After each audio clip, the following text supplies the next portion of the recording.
save some fucking.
Okay.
Okay.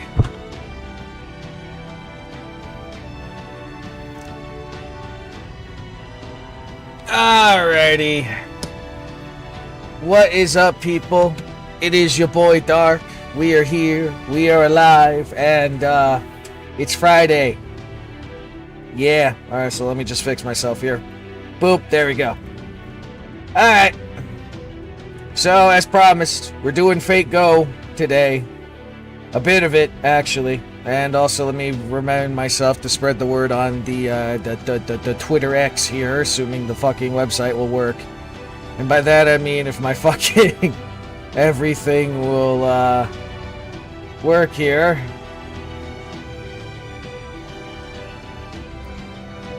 That said...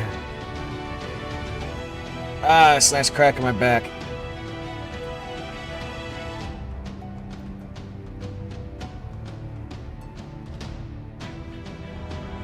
Alright, we spread the word there. Now let me,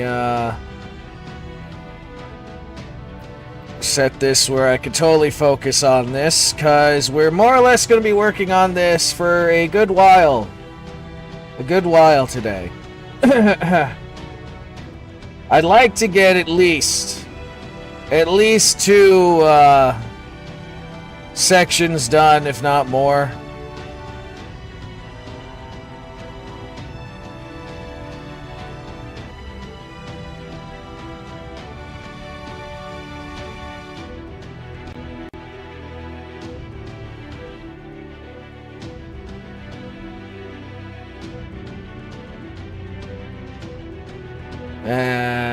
As this thing is tripping balls, give me a momento.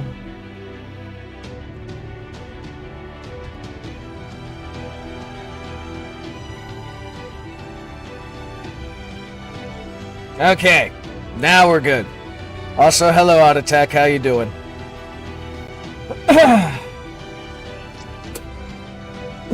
Ah, yes, that reminds me. Let me do one more thing before we really get into this. And that is to adjust this thing. Because, yes.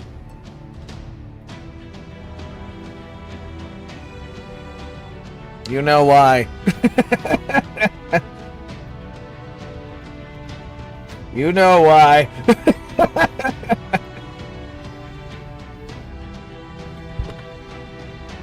Sure. What problem do you have with Luminara, exactly?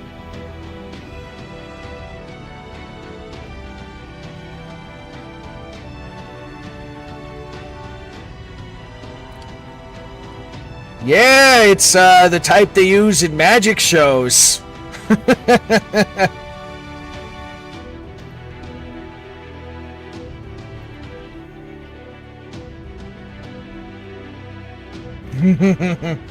roof is like that too. Now that you'll be able to see it. Oh yeah, and what's that?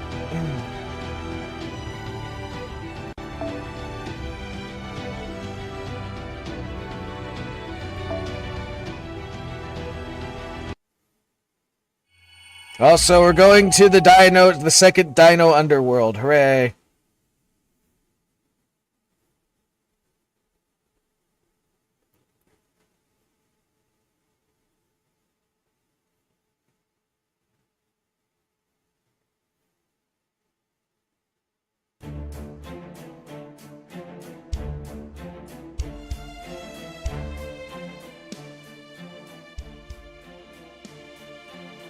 About there might be good. The wind's getting cooler. We must be approaching the second underworld. Okay,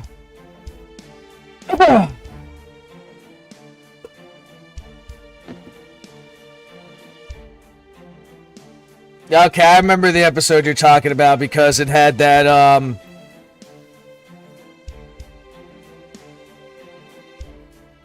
does not let the 14-year-old fight the evil serial killer, right? Yeah, I remember that episode. As if she was wrong. So, hey, what's up, Austin? I know, it's... Honestly, I don't blame Luminara specifically for that. I blame the writing. Because of how Dave Filoni treats his creations. And he just is obsessed with making everyone he fucking created a Mary Sue. So I blame that more on Dave Filoni, specifically, in realistic terms. In the terms of the characterization, yeah, that is a problem. I suppose you have a point, yeah. But it's also like, I felt like that was forced. Because Ahsoka survived so much shit that she shouldn't have. In fact, the bitch died 3 times and came back every time. I'm like, this is a fucking Mary Sue. She's a fucking Mary Sue.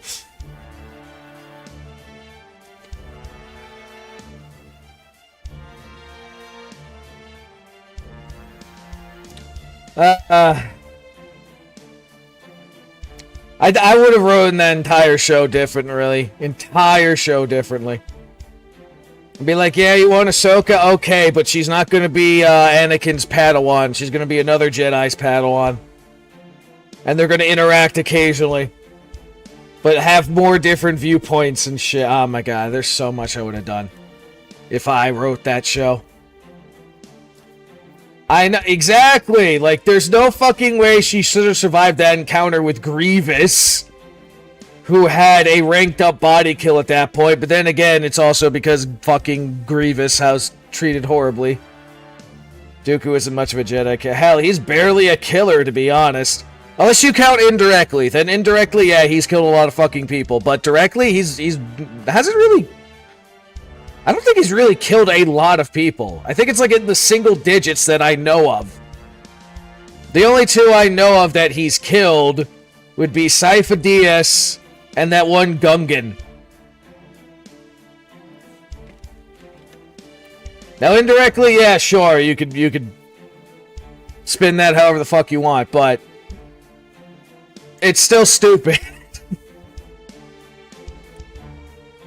A lot in the show. I only remember the two, to be honest. Oh yeah, didn't he? Well, granted, that was a delayed kill, but yeah, I think he also force choked that cat lady.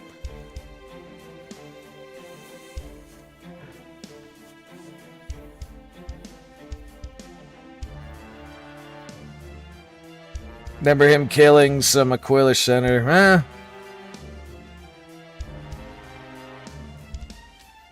I think he also used the Force to force Padme to shoot that one senator too. Yeah, I don't think that was an Aquilish one. It was like the weird brain-looking guy. Unless they renamed the Aquilish, because the Aquilish are the ones that look like they have the fucking ball sack thing on their face or something.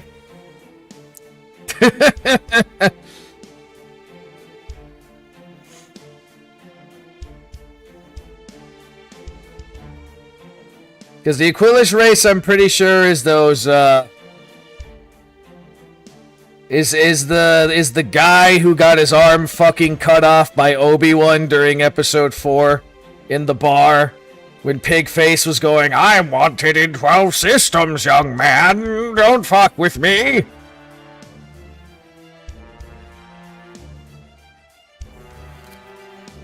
Just remember the guy looking... Yeah, like I said, he had like the weird, like, skull that looked like his brain was coming out or something. Like his brain was defined into his face. It was weird. I don't know what race he is, because I think they introduced that race in Clone Wars, but I could be wrong. I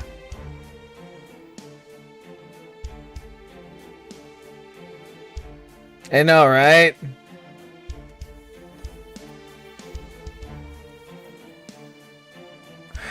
It's just so fucking stupid how that entire show was with a lot of things, though.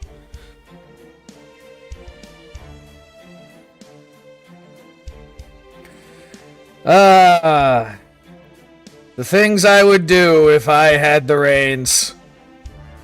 Oh boy. Anyway. My everything. The storm border is still being repaired, so we can't call the command room. We can manage one-way voice-only transmissions for a few seconds, but that's only for emergencies.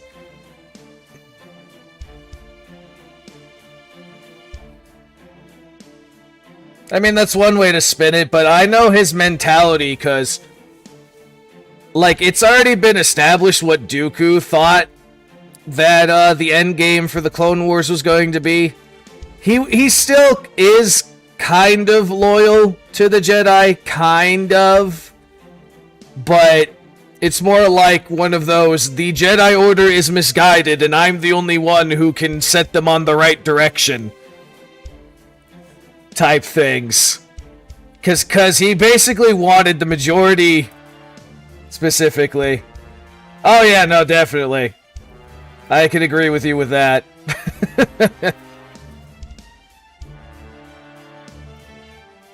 But then again, if you really think about it, pretty much every fucking character in the Clone Wars is completely different from their movie and EU versions. Just about everyone. For better or worse, but mostly worse.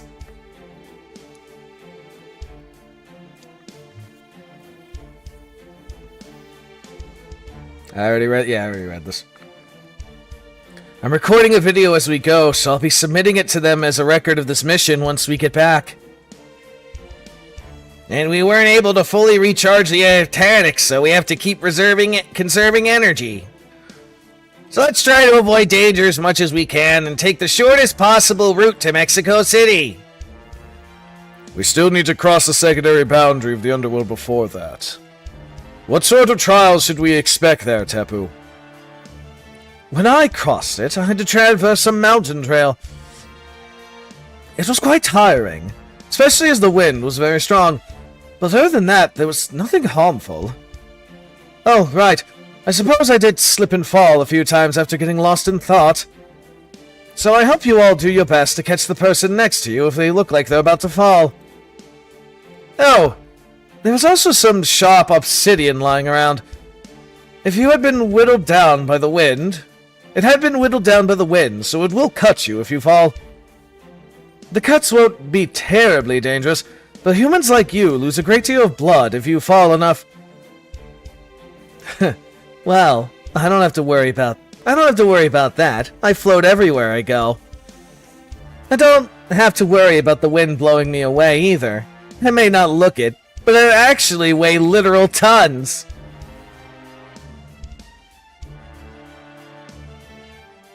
I think you're mistaken. You can't actually weigh tons.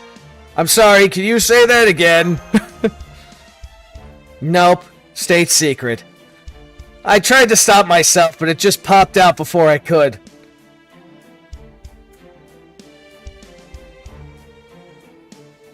Let's see how that will go differently, right? You kidding me? I was gonna say Ahsoka can fight one of the throwaway Dark Disciple characters, and she'd probably get fucking killed.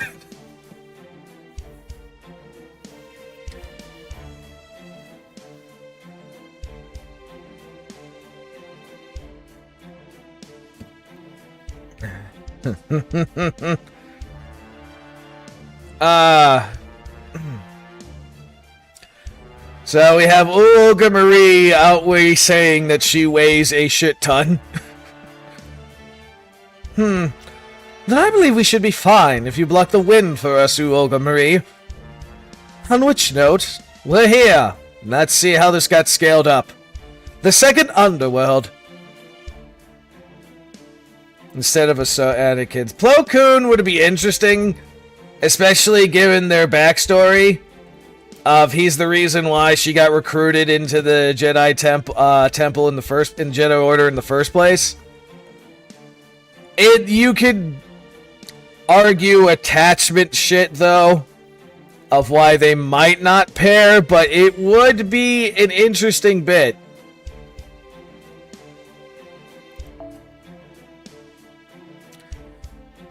I think it would be a lot more of a interesting and wholesome relationship, though. But I like him anyway. I know, right?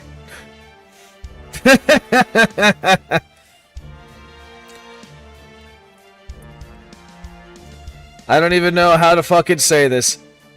Ichta Hotal. However you say Spanish. The bone graveyard, consisting of a valley of blades and winds, lies just past these trees. Now let's see how it's got scaled up. Oh, yay, this looks like that one fucking, mountain range where I was running around with Mama Raiko killing a bunch of fucking, Onis and shit. Hooray!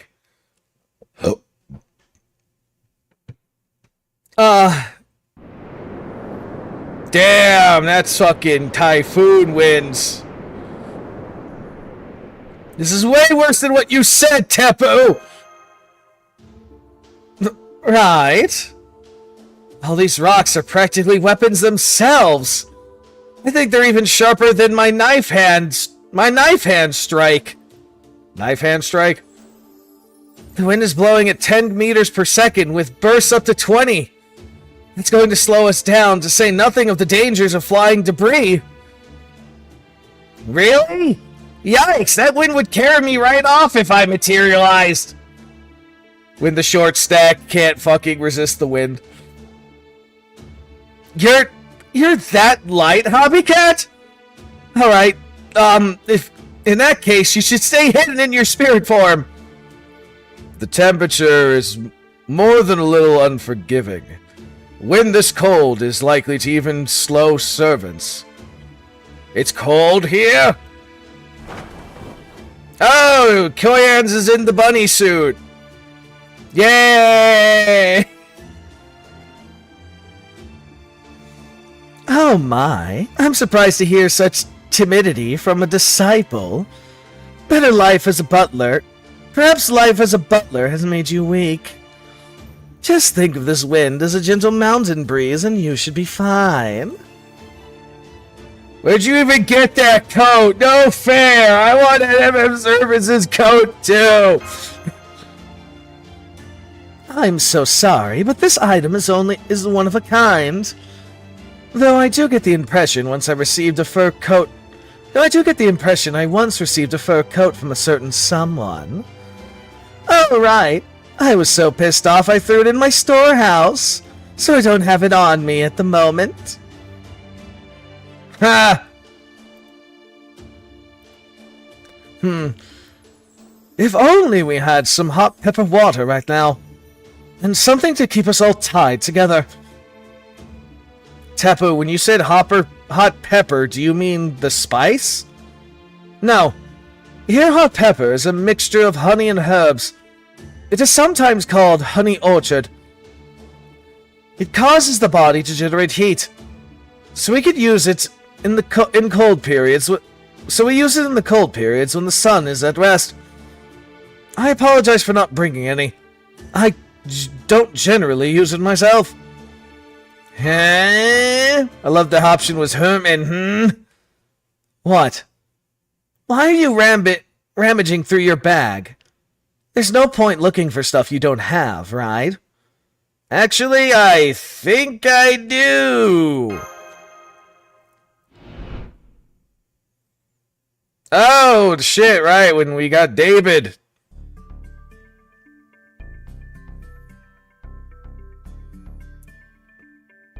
God, David's foresight is insane. He just fucking bought a, he just got a bunch of supplies. Okay, have fun.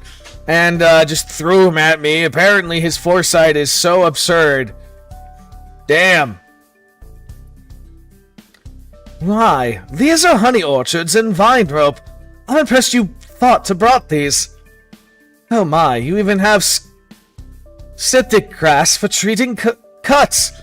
Now, if you excuse me. Here, Mash, you have some too.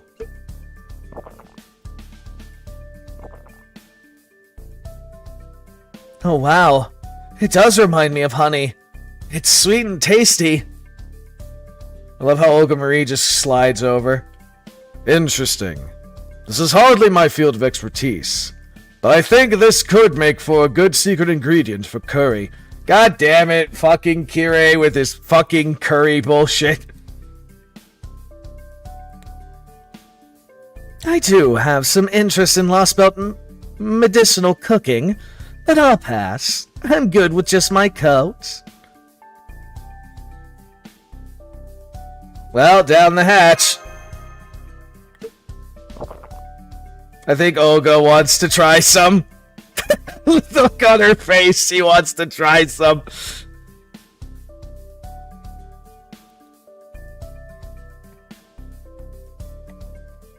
She wanted to try some.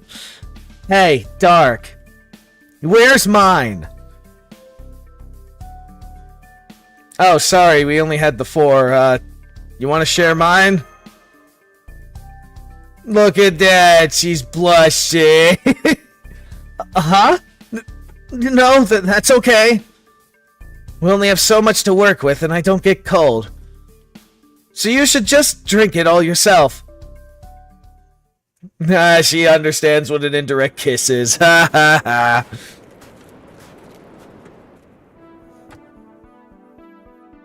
At least we're halfway to the peak, but fuck. Again, I'm scripted as a beta male bitch with my exhaustion. Motherfucker, I went through the goddamn training with Leonidas. Why am I so wimpy? I went through Spartan training, man. Come on.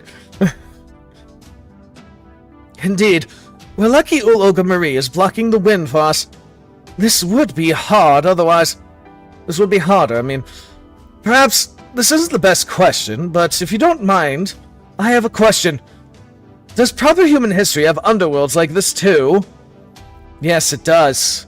I think this one is the equivalent of proper human history's, It's Telped. Michalin's third layer. It's Telped. Again, I can't fucking say Spanish. It was said to be a mountain path filled with sharp obsidian that cut the dead as they walked along it. The wind blowing across the mountain was also said to strip the dead of all the ornaments they possessed in life. It would remove their clothes, their equipment, their possessions, sometimes even their very flesh. Essentially leaving them as nothing more than skeletons. Skeletons? Then how could anyone possibly keep going to the next layer? These were trials in the underworld. Those undertaking them would be dead, but being a skeleton would be a little inconvenient. It was in fact the soul's willingness to persevere through the suffering that allowed them to be saved. It's not unlike Japanese folklore's version of hell. Right. Now that I mention it. This scenery looks a lot like the Mountain of Needles. A pit of endless punishment that exists solely to torment sinners. What a horrifying thought.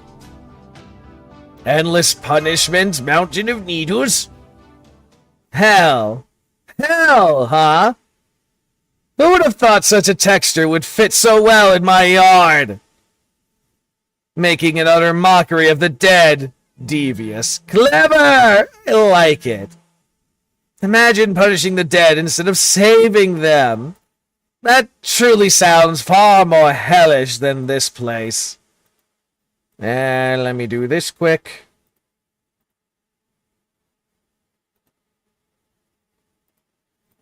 As I do the crap in the Azure lane quick.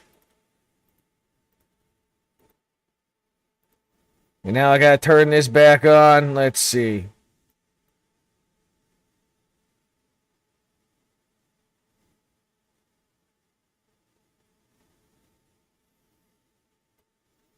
What'd that one do?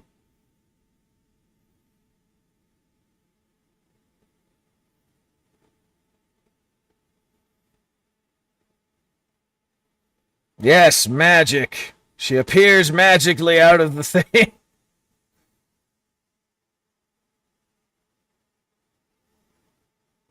Then if you click the legs, I think, or something, she appears in front of you and does the peace sign. Behold the sleepy fox. Now, before I continue, did you know that some fucking Karen actually contacted Google or something about this particular skin in Azure Lane and like 5 others and got it fucking banned where you can't buy it no more?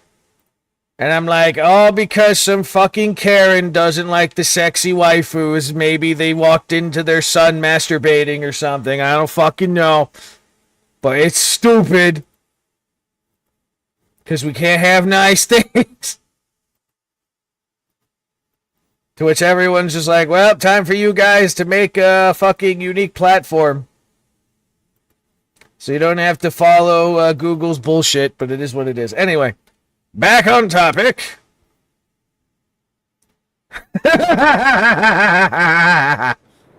Let me guess, it's Batman? Yep, it's Batman. The creepy laughing and flapping. It's Batman. But literally Batman. Welcome, apes. Welcome, underworld pilgrims. Let me show you the way. Let's see what you got. Let there be a new mark of agony made in this ever-unchanging Michalan. But now is the time to tremble in fright. Tremble at Kamazota! Or whatever. Tremble at the Lord of the House of Fear, the King of the Underworld, and the wings that strip the flesh from the living! Now's my chance to take my command seals back, maybe. Kamazotas, or whatever. Zotuz. I don't know how they say the T at Z. You've got a different team than the last time, don't you? I see you lost one ape and gained another. What a shame! I never got a chance to try that child's blood. Pity he's dead now. Yes! What a pity! How dreadfully sad! To think he would give up the honor of sacrificing his blood to me! Kamazots! After I had my eyes on him! Servant blood tastes terrible, of course, but still, it's the principle of the thing. What a waste! Try not to meet a similarly luckless end. We almost never get visitors here. And I like proper human history. Your ape blood tastes a lot better than Dinos blood. Koyans is pissed. Koyans? Never seen such hostility from her before. This guy's an enemy. That's Komenzota, the Mayan god of death. No need to explain. I know the name Komenzota. He's an evil Mayan god in proper human history. That's literally what I just said. That's the enemy Mesh described in her report. The one using Lord Doc's command spells for himself, right? I have to put a speedy end to him, then. I can already tell talking to this one will give me nothing but a headache. Yeah, pull out the gun. Oh, that weapon, that smell! I remember your face now. You're the woman who snuck into my Michilon and took the cryptor to an outside world! And that's not all. You're also the devilish rabbit who sold weapons to the Oshima, or whatever, the Oshima. You and Tez must have been real close, as much as that weird god loves modern weapons. It's like Michale all over again. You're the latest evil woman to poison the Aztecs and bring about a new country in Mexico. What? He's like, what? Oh my, is that true? Of all the things to find out, of all the ways to find out how the Oshimalot got their weapons, that does explain a few things. NFF, goddammit, Koyans! Ouch, I've been slapped! Even though I have a strict hands-off policy! I fucking slapped her.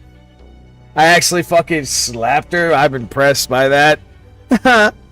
It seems the bunny's out of the bag. You're right, I did provide the Oshamet with firearms. Whenever humanity is all... Whenever humanity and all its foolishness goes, they can rest easy knowing NFF services will be right there with them. However, those weapons were loaned out for a trial period to last 1 month and not a day longer. But that accursed Blondie said he figured out what he needed to know, and that he'd make the rest himself. He stole my property, reverse engineered it, and now he's making it for himself. I've never been so absolutely livid with a fellow competitor in my entire life. You underestimated Taz. There's nothing he can't do. You proper human history humans should have known better than to pigeon him as just a god of war. But I'm stronger than him here in Machallan. But that's his precious son. Taz is just another pompous idiot. What the fuck? The mountains are moving? But I digress. Now is the time to taste death and slaughter. Call your heroic spirits, priest of Chaldea. I want to see your technique. I want to know how it's done. Once I've finished, I'll drink every last drop of your blood and take over proper human history myself. That's it. Now this is divine providence. This is truly a new lease on life.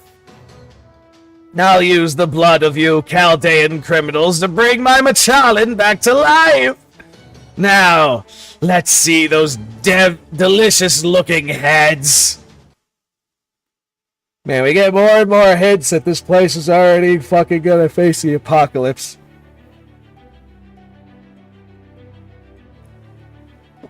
Ah, 5 this time. Okay. But it's making me use...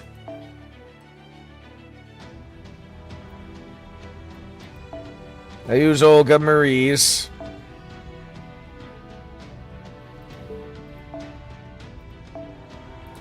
I'ma bring... excuse me. I'ma bring... Morgan.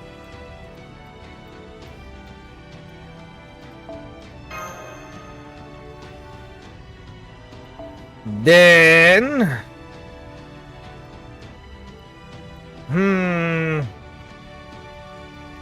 I'ma bring God.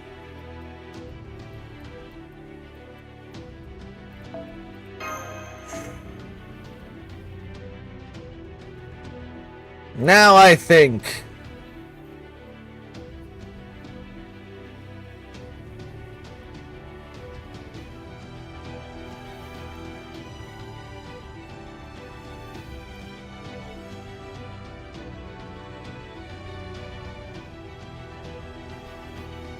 Pretender wouldn't be a bad choice given the majority of these servants.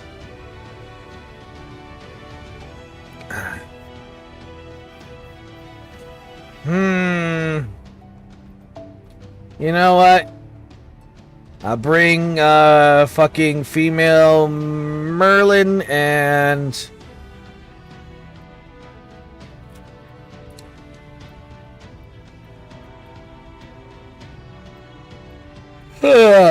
who else? Who else? Who else?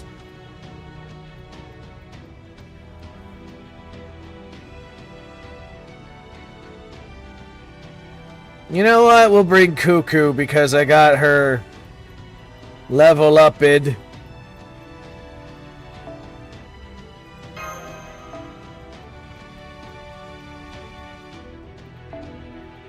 That's right, I got 4 full-powered fucking K-scopes now, bitch.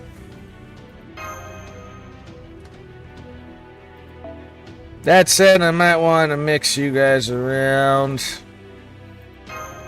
And let's see.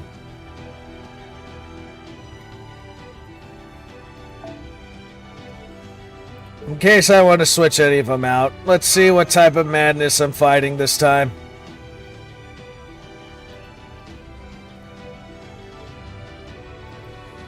What madness are we fighting now?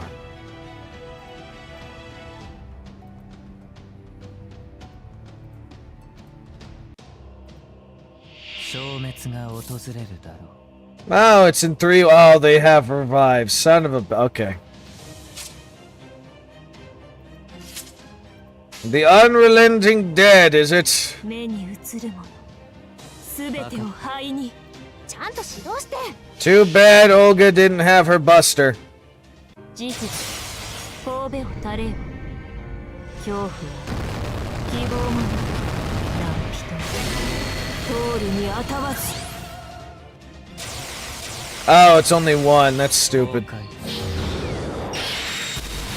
Oh, that's fine then, actually.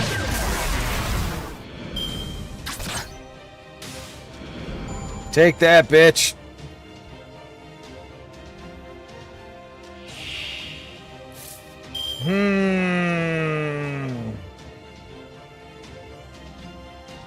On one hand, I could do that, but on the other hand, I'm like, I kind of want to save it, but I don't know.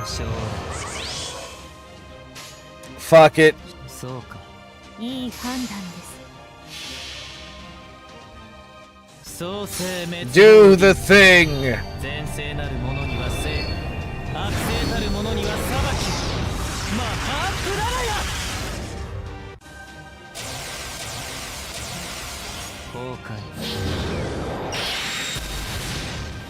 逃がす者ほう Oh, there's more of them.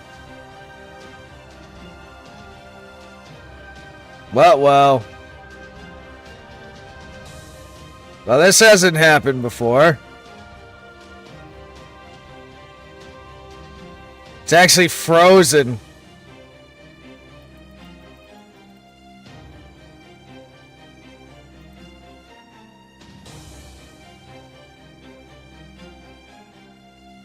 That's what I meant with, like, the attachment shit and that type of thing, so... Well, this is gonna get restarted because it's frozen now.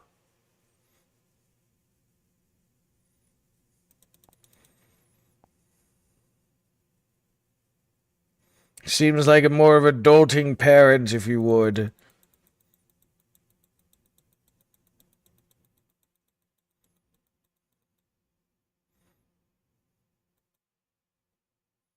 Spoils the young one a little too much.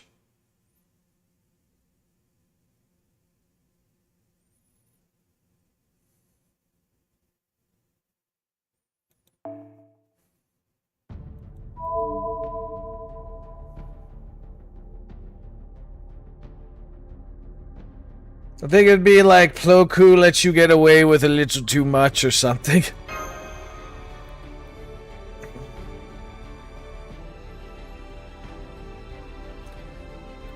That's what I think they might do. He enables you to do a little too much that you shouldn't be doing as a Jedi. Yes. Okay, for whatever reason, that didn't work according to plan.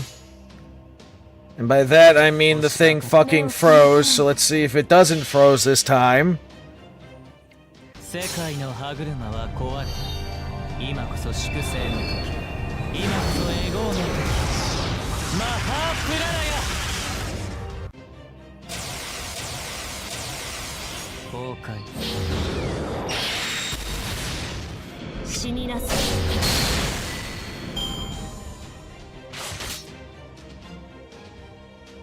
Okay, it didn't freeze this time. Good.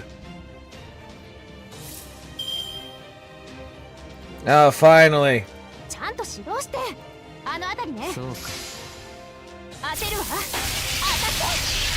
Now that one's gone.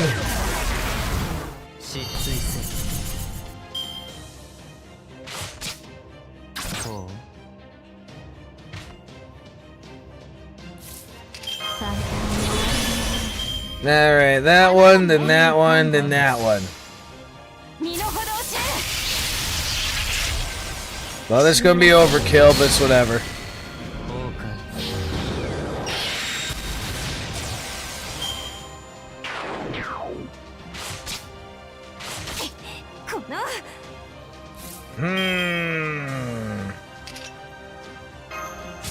Now that I got cards that actually agree.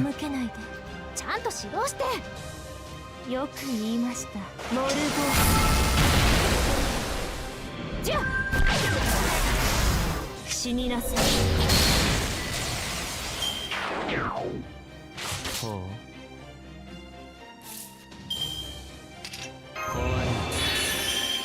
And get him, God. 崩壊。失墜。愚か。ガンディ。 Nuke that skeleton back into fucking orbit. Alright, what's the last one? Is it going to be Batman? Yeah, but no at the same time. 指揮を通してあげるわ。演説の時来たわね。言うことがあるでしょ。魔導士なし。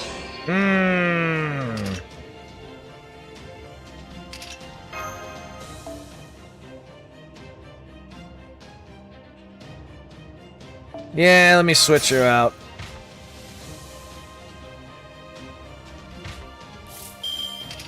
仕方ないね、君たちは。お返しをしなくてはね。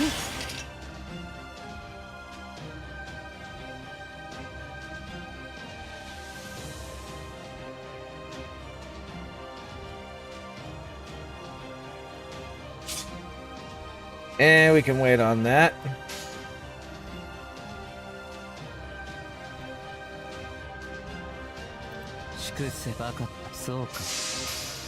On one hand, I was just like, nuke the bitch. On the other hand, I'm like,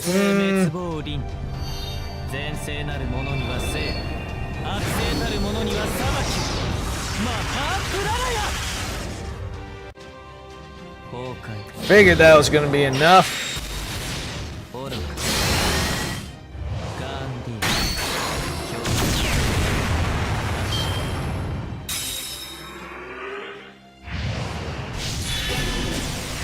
The fuck type of shit?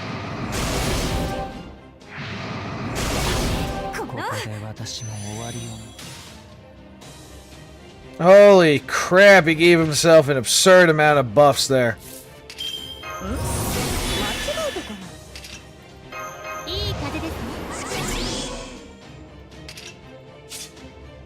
Hmm. この星を滑るものである。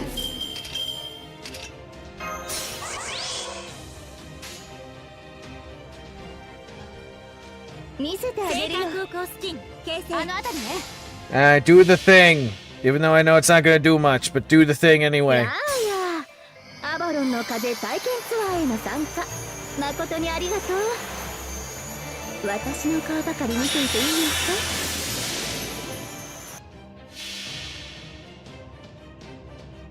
か？祭壇がないのなら、こうして自分で作るまでです。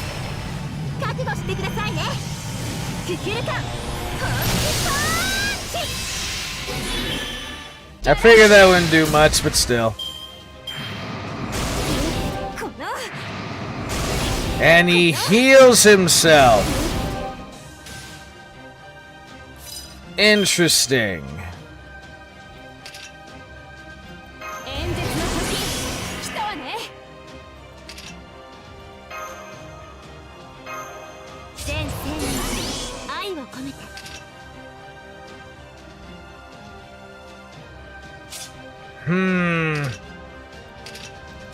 Well, I know female Merlin gonna die.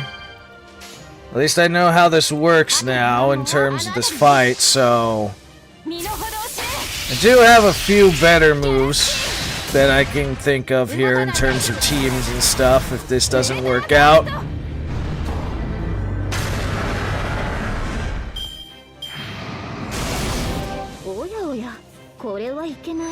Yep.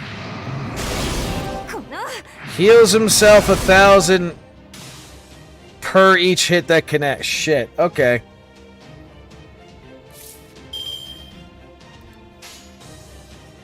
Oh,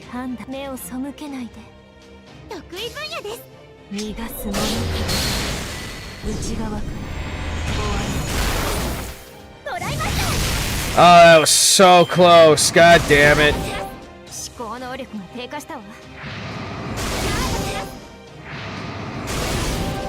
But that's okay, because now, well, first off, this is just a precaution.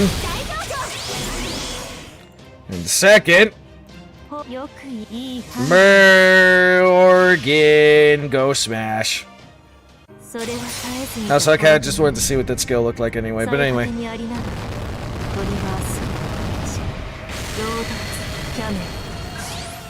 Burn!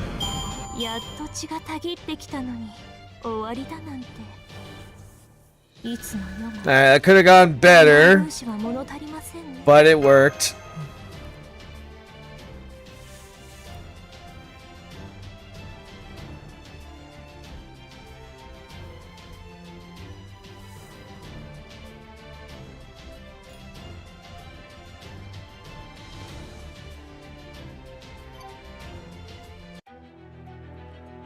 Alright, what the hell is this now? Fighting a Swaber.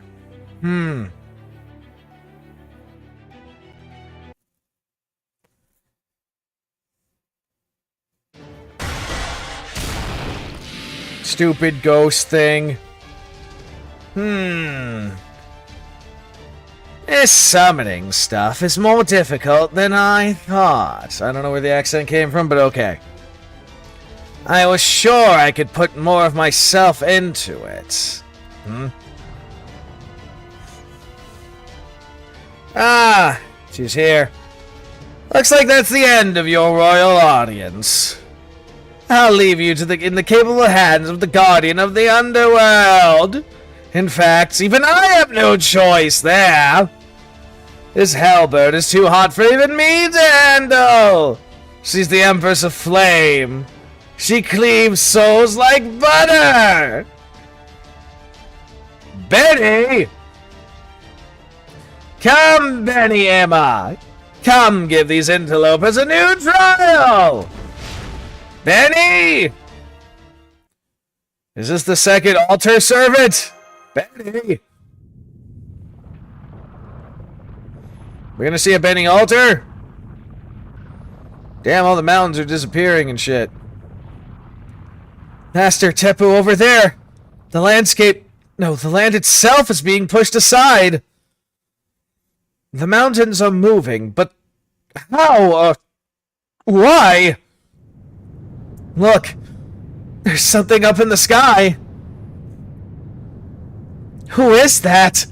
Something about them is giving me chills!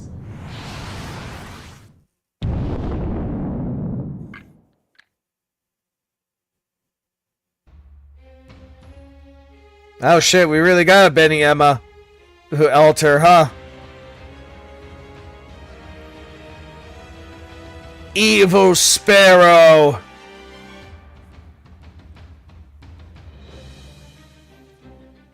I am an agent of the 10 Kings of the 8 Hot Hells. I am Benny Emma, the Vermilion Bird. You did finish your plate, right? Oh, even Koyad's is like, what the fuck? Your excuses are worth nothing to me. All I want is your tongues.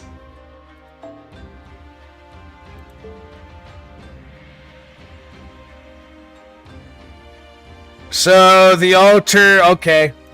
The altar's obsessed with collecting tongues, huh? Your first sin was coming to my hell to begin with. Your second was defying my winged god. And you seem to have committed many other sins as well.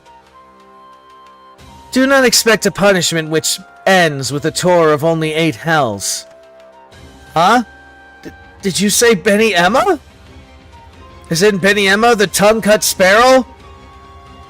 Proprietress of Emma Tell? You've read my story? Never mind, it doesn't matter. A judge cannot allow her personal feelings to influence her work. I suppose I can at least serve you breakfast once a day, though.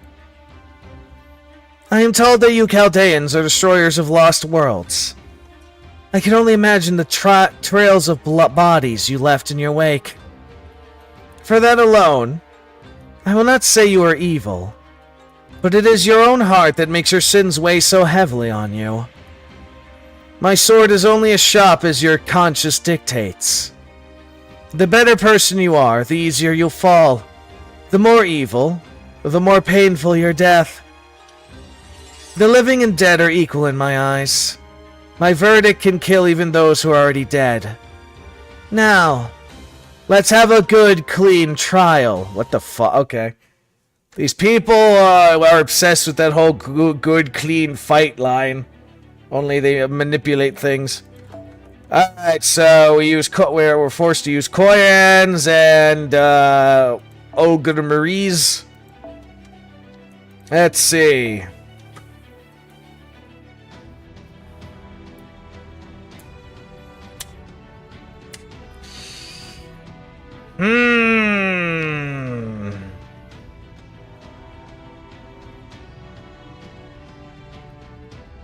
On one hand, I am tempted to bring in fucking Kintaro here because the motherfucker literally has... I invented this move to kill swallows. I really am tempted. I might do that, but let me just see. Let me formulate a plan. I think I'll put Ash.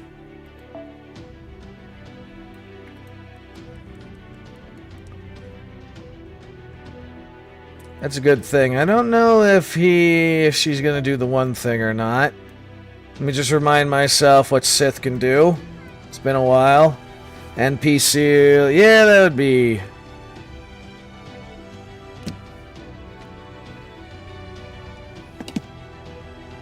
Sith probably wouldn't be a bad choice. At least for this initial bit. We'll get Sith in here.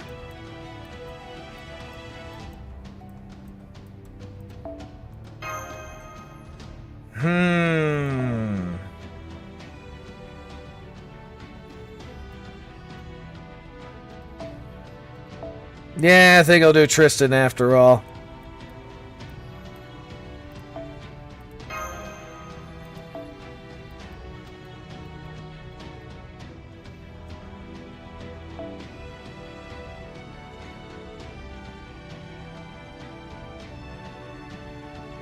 Just in case, and...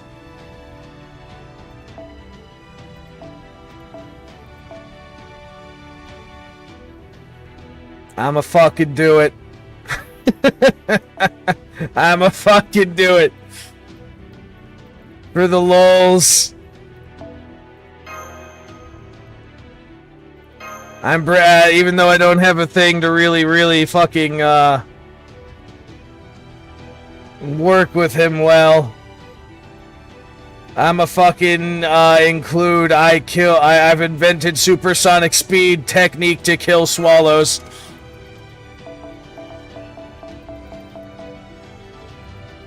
I know if you form him right, you could absolutely fucking slap. But I don't know how this fight's gonna go, and I'm doing a little bit of allowance for trolling.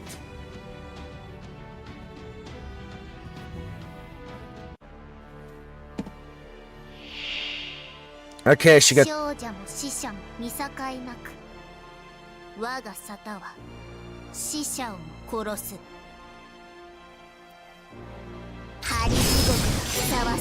Nullify buff! Oh, you bitch!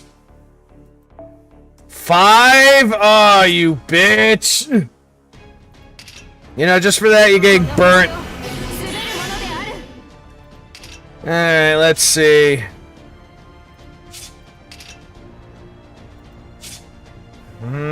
You bitch! Alright.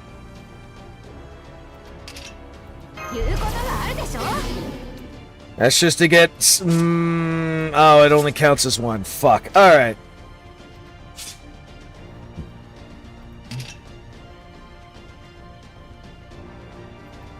God damn it. Alright, you know what? Fine.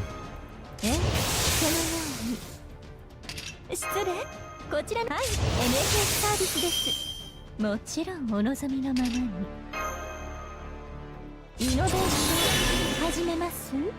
Let's see, that's 2.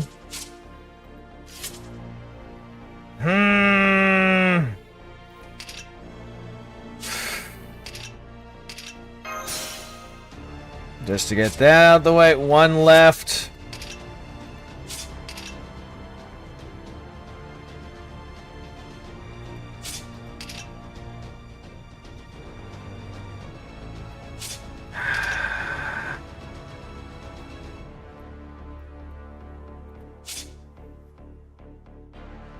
I hate when they do this fucking nullify buff bullshit. Really fucking pisses me off. Especially when it's just like, oh, there's no cooldown. You know what? Fuck it. I got no choice. Alright, well, at least that's off her. Fuck you for doing that, you fucking bitch. Alright, Vermilion Bird, I introduce you to sexy Scottish vampire fairy.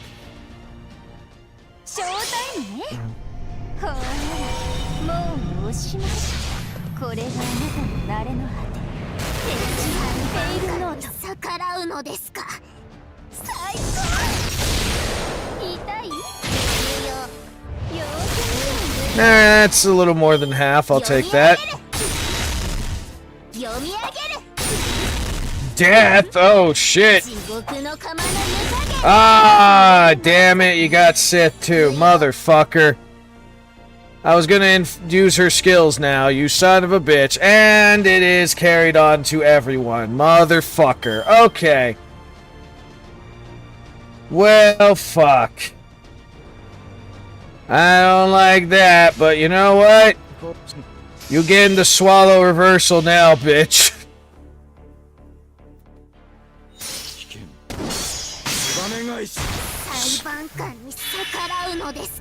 I did a little more damage than I was expecting. But it probably would have helped if, you know. Of course, Kinjoro got death immediately after that. Alright, at least Tristan is avoiding death so far. But this is some bullshit, man. Holy fuck. Oh yeah, right, I'm used to that. I'm just used to doing this stuff. This is some fucking shit, though. Alright, overkill. Go get him, Ash. Fucking nullifies buffs and inflicts death on people. What the fuck? More deflect buffs, you fucking bitch. And you have an AoE attack. That's even fucking greater. Okay, at least all I had to do was break her bar, but fuck, that was annoying. But that was a serious fight. Oh my god. Just the shit you'd have to pull off for that to be a win.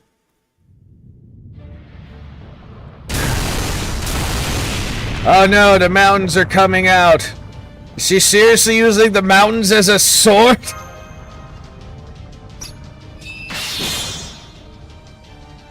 Olga Maria? Director Olga Marie? She'd have to do better than that. It takes more than stopping my brainwaves to kill me. Are you just saying she cut your brain? I managed to reboot myself, but just so you're aware, I don't think I'll be able to do that again. Well, shit, Benny, fucking Alter can fucking kill B7. Easy, holy shit.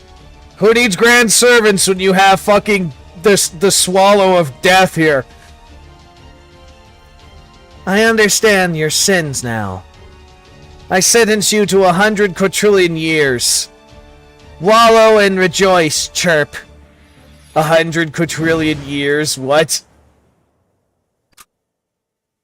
Emma just flew away. Does that mean the battle's over? It can't be. Penny, my darling Penny. How could they make you grow up like that? I'm going back to Tagutska. You're right, she is more grown up. Don't let the door hit you in the tail. She didn't belong to you anyway, though.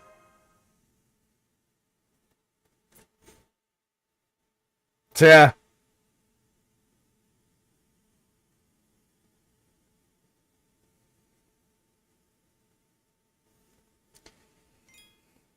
Alright, well, shit. Also, 100 quadrillion years? What the fuck?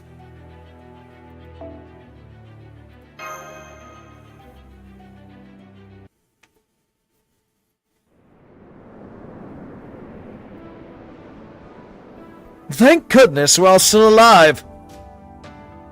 That servant seems to have taken off towards the peak. Was she from Chaldea as well? Yes. I think she might have been one of the 4 who was summoned on the border like King Protea. Let's just forget about her. I doubt she'll come after us again. We just need to cross the mountains there to get through this underworld, right? No reason it's got to be the tallest of them. Right, Tepu? Indeed. We merely have to make it to the other side.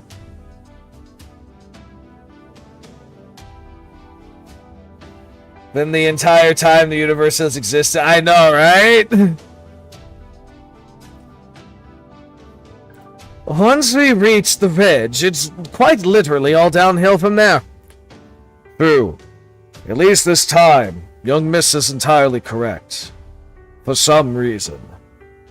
What do you mean, for some reason? Benny Emma. I don't know where she comes from, but her spirit origin was the scale of a divine spirit. And then there was her fearsome swordplay. The fact that she thought to use the mountains themselves as blades makes it clear that you have no chance of defeating her, young miss. At least as you are now. Oh, come on. Who uses the mountains as swords? They're heavy, they hurt, and most of all, they're scary. There you go. We are on an urgent mission. If you desire revenge upon her, you should do so after we have saved Dark's compatriots in Mexico City. Yeah, I guess you're right. Unlike Protea, she doesn't seem to be in any pain. What about me? Who's going to heal my heart after seeing my poor Benny like that broke it? Like that broke it? Okay, I think that was something in translation there. Oh, Benny? Benny? How could you grow up into such a hale and hearty delinquent with no trust in society? Yeah, I don't think there's anything we could do for her for now. It seems we needn't bother putting it to a vote then. Tepu, would you kindly lead on?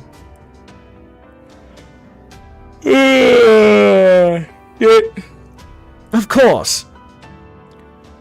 Each hotel is harsher than I remember, but the path through it remains the same. This way, please. It might be dangerous, since we need to cross a few animal nests along the way. But with your skills, I'm sure we'll make it through this underworld in no time. And so I fight Animus now?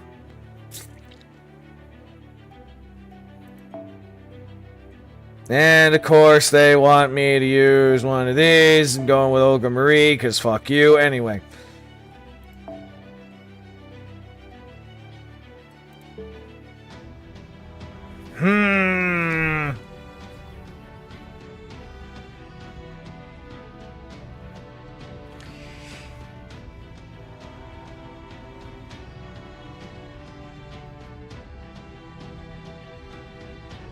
Oh, considering I'm fighting just riders and berserkers. Let's use people I haven't used in a little while.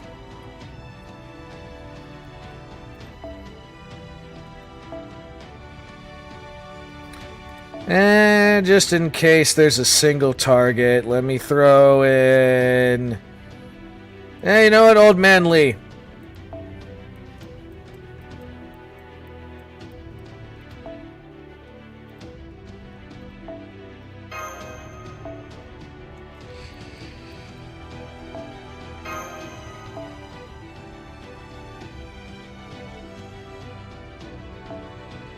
And then...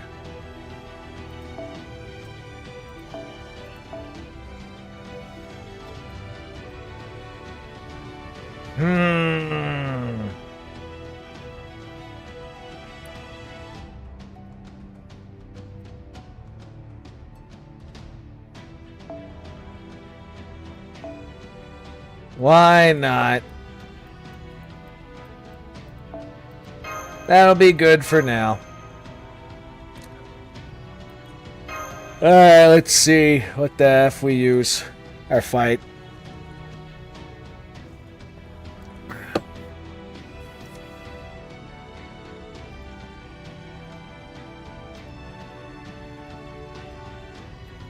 Still quite a few.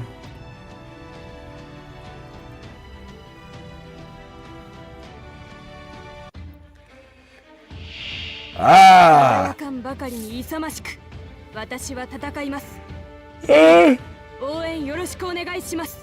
Let's see. Bunch of Oni, huh?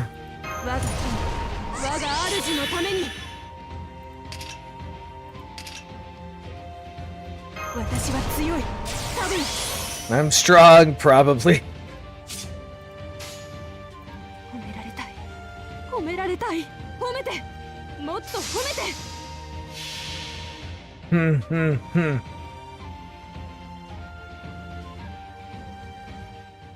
Oh, I know I used this before. What the fuck? Alright, whatever. Maybe it wasn't in this ascension.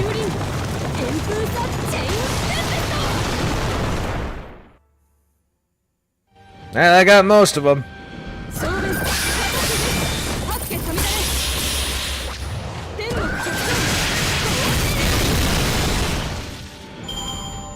Man, you almost got full fucking NP back from that. Nice. Another Diomins. And by that I mean Oni. Alright, Semi, do the thing.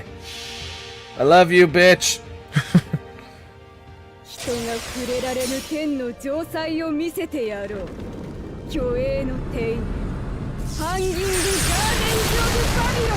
Yeah, fuck you.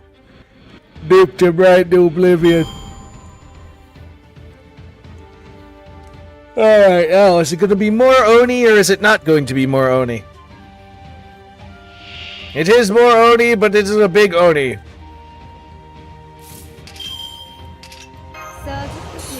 Nah, let me see. Yeah, that's what I thought. Alright. That's okay.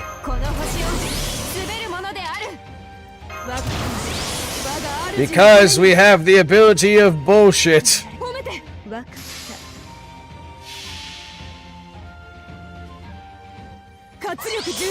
Oh wait, I could have done the one thing. Oh, whatever, it's fine.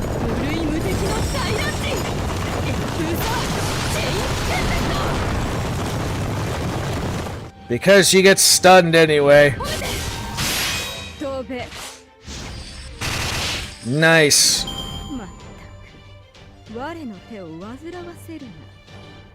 Let it be known that the Empress of Poison and the gender-flipped character from fucking Water Dragon who fused with an emotionally wrecked Greek monster make a good combination.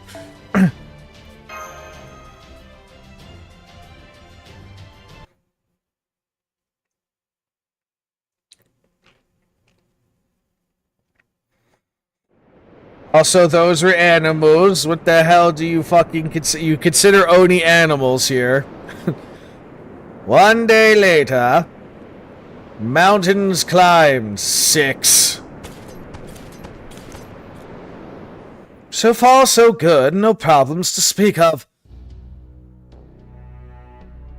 Then how do you explain the infinite loop we're caught in? I knew it. Well, that explains why I've been sweating so much. So you actually been worried? You seemed so calm when you were guiding us, I had no idea. I appreciate your intentions, Tepu, but at times like these, we need to come up with a plan as soon as possible. I guess Dino's and humans' internal clocks are more different than we realized. Oh well. The fact is, we've been climbing the same mountain over and over for a while now. Let me explain my sensor radius. Yeah, let me expand, my bad. Yeah, I knew it. This entire underworld is closed off. There's no way out. No way out? Well, that explains the whole sentencing bit. But the underworlds are supposed to let dead people... But the underworlds are supposed to let dead people through it if they pass their trials. Doesn't having no way out violate the rules? Damn, that's it. Now I understand. Benny Emma is the new guardian of the underworld. Consequently, the underworld's rules changed to suit its guardian. This second underworld is no longer a valley of blades and wind. It has become a hell from Japanese folklore. Which means... the new trial is to serve out our sentence, then. Pretty sharp, Dark. I think you're right. Also, didn't that servant say something about 100 quadrillion years before she left? Butler, remind me how many digits there are in 100 quadrillion? Of course, young miss. Quadrillion is the next order of multitude after quadrillion. Or 10 to the 12th power in... oh god. Notonational format. Notonational. Are you kidding me? Even I'll be long dead by then. Ha! When the intergalactic space alien is like, I'll even be dead by the end of this sentence.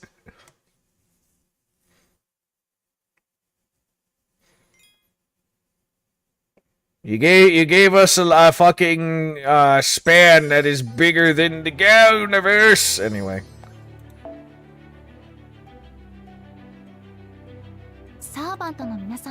Now look at that, I finished the thing.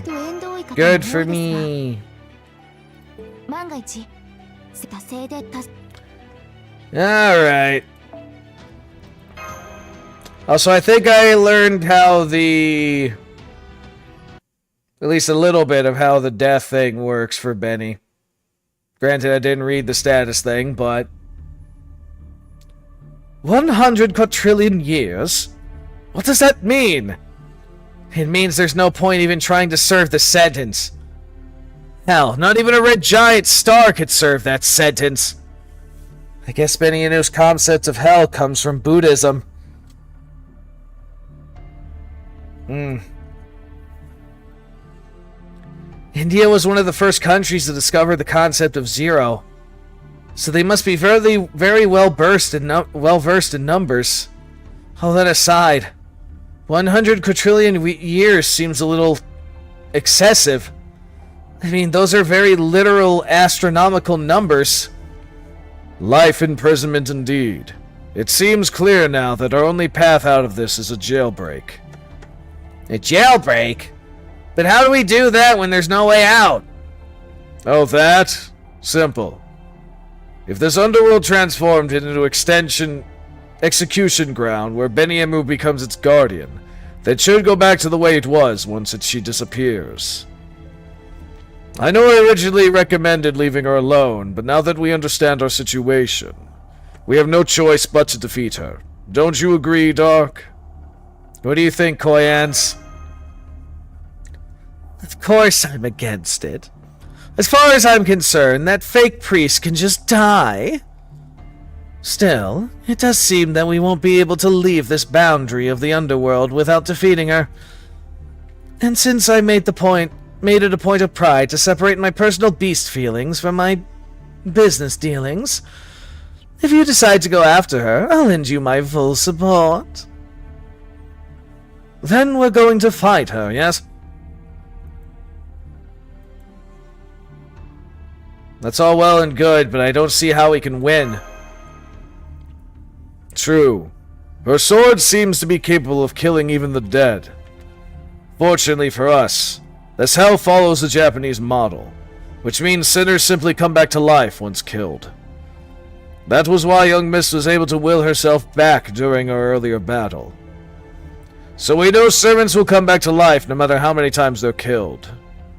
As such, this comes down to how much pain and suffering we're willing to endure. That's not what I meant. I want to return her to the way she was.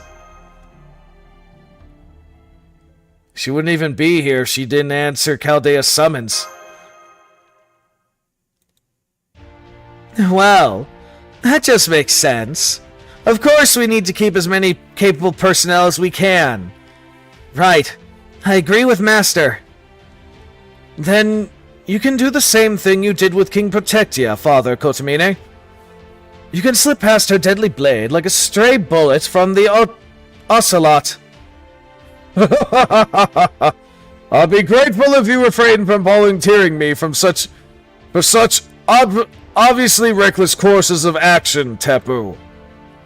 Unfortunately, I don't think I can do it this time. Nah, recruit enemies, right? That's what we do half the time anyway.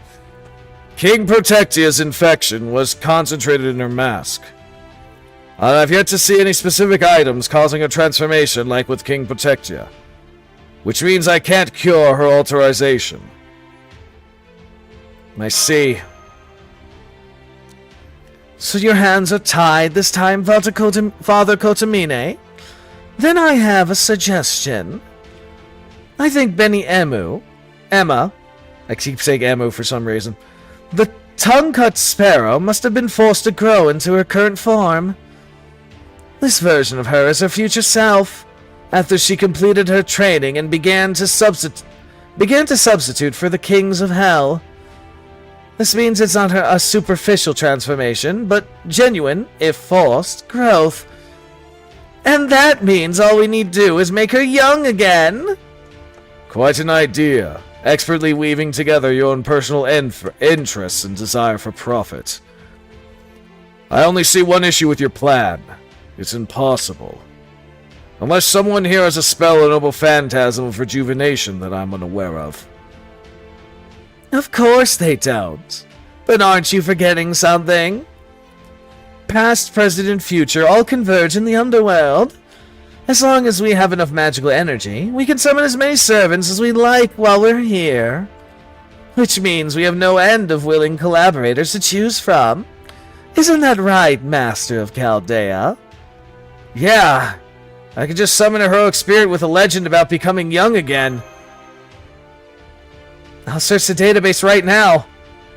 Given how many missions we've completed, I'm sure I'll find a heroic spirit with a rejuvenation noble phantasm. I mean, we got ones that revive the dead, but I don't remember any with rejuvenation, to be honest. I'm so sorry. My enthusiasm was misplaced. There are a number of heroic spirits whose noble phantasms deal with immortality, invincibility, and the like. But I didn't find any who can make someone young again.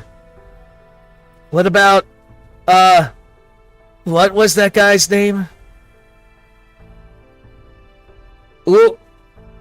Urashima Taru.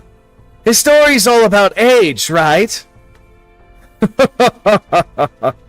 I'm afraid you're mistaken, young miss. Taru's story involves suddenly getting older, not younger. I can't think of any fairies with de-aging legends either. The only ones I know of involve fairies pranking people by making them old. So even summoning heroic spirits cannot necessarily solve every problem. What a pity. I suppose Father Kotomine flying to her is our only choice. I say, Tepu, I really don't understand your sense of humor. If we can't make her young again, then there's gotta be another way out of this. The beta male bitch scripted me again. Hello, what the fuck? Plot the voice machina? Someone got summoned out of the fucking shield again. Ahem. Excuse me. I'm sorry to interrupt, but our top god was adamant that we can't let Odin have all the glory. Ah, this is Nordic. May I offer some assistance? I know that voice. Boy, Mikula! You know, that's hilarious. I actually jokingly thought, watch, we're gonna summon fucking Mikul here. I actually jokingly thought, I'm like, rejuvenation? Well, we're calling Mikul man. Yoing here was like, he suddenly became stupidly young when we dealt with him. Alright, let me remember what voice I used for this guy. A noble phantasm. A noble phantasm is an embodiment, a sublimation of a heroic spirit's legend.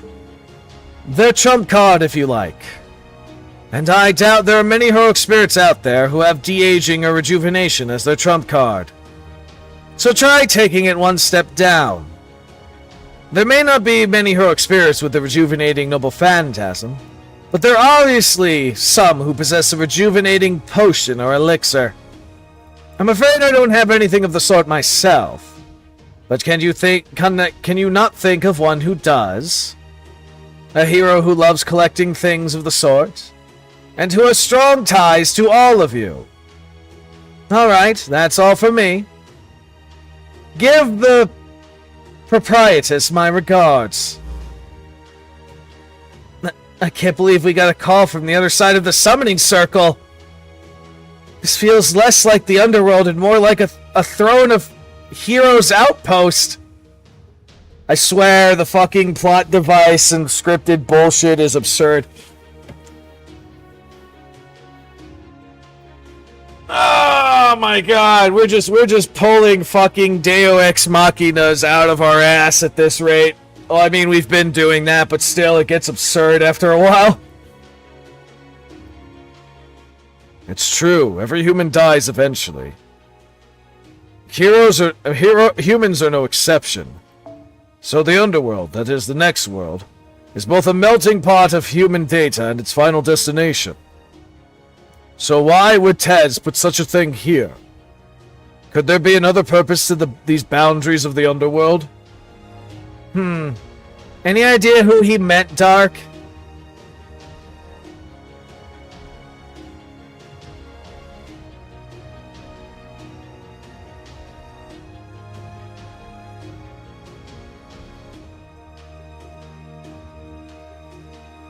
I have a few that might come to mind, but they don't really fit the criteria. Seriously? Think harder, you idiots! How hard can it be to recall Urik's greatest king? One of the greatest collectors and heroes of all time! How the fuck? Okay. When they meant collecting and shit, Gilgamesh did cross my mind, but really?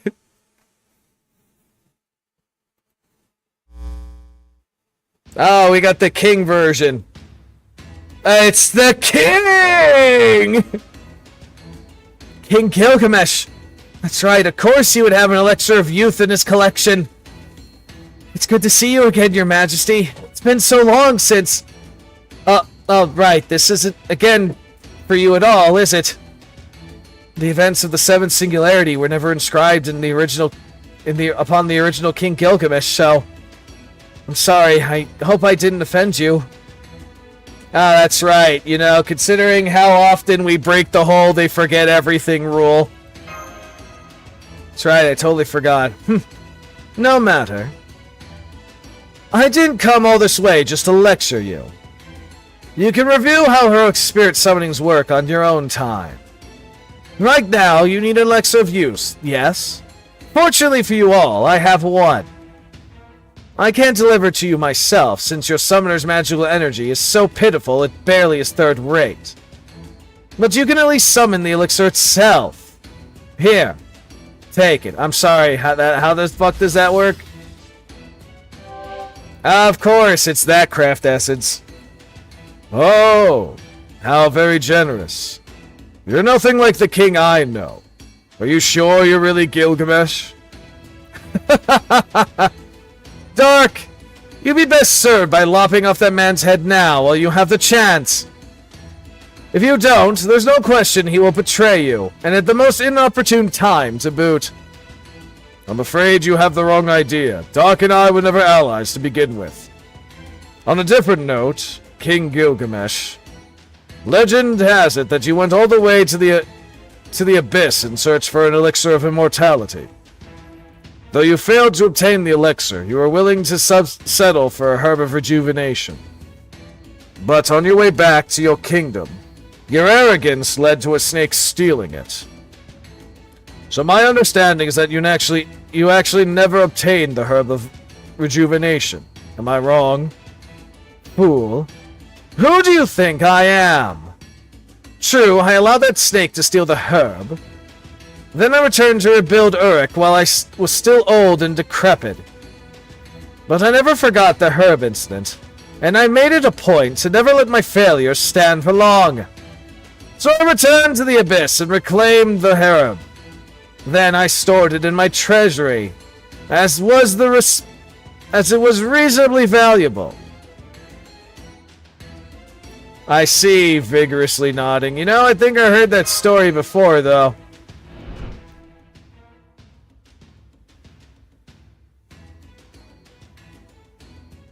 That BB flashback. Look, BB's in the main story element, guys. That's right. That smug-ass king really said that right back to your face in your room, senpai. Alright, farewell, last master of humanity. I wish you luck in your pilgrimage in the underworld. Hold on. I can't let your earlier remark about senpai being only third-rate pass. There's Mash. What do you take issue with? His magical energy, catalyst, and luck are all pathetic. His luck especially. Did he leave them at home? Did he leave them all at home? But I suppose third-rate is indeed a step too far. Congratulations on making it to second-rate, Chaldean. Thank you? Question mark for me?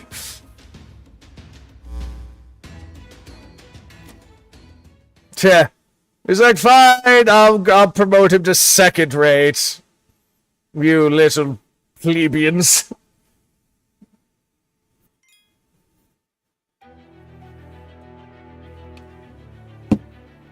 Alright, we find Benny again. My everything. Alright. This whole inflict death bullshit really is some bullshit.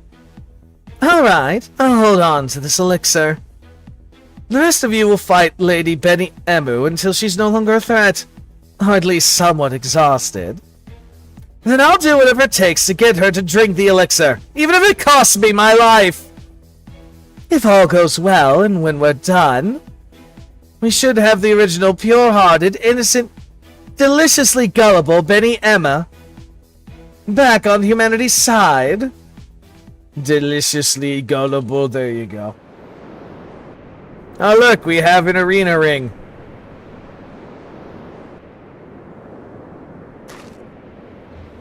What are you sinners doing here? This court has already passed judgment on you. There will neither be a retrial nor appeal. If you refuse to accept your sentence, then I will chop off your limbs and use your torsos as stands for my Needle Mountain sword for another 100 quadrillion years. The sword was given to me by the Buddha himself. He will soon grow more familiar with its weight of 8 tons. Full weight of 8 tons, that's so. The mountains are moving!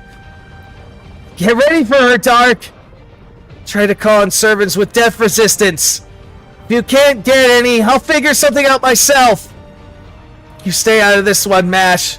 Without a spirit origin, there's no way you're coming back. There's no coming back if you die.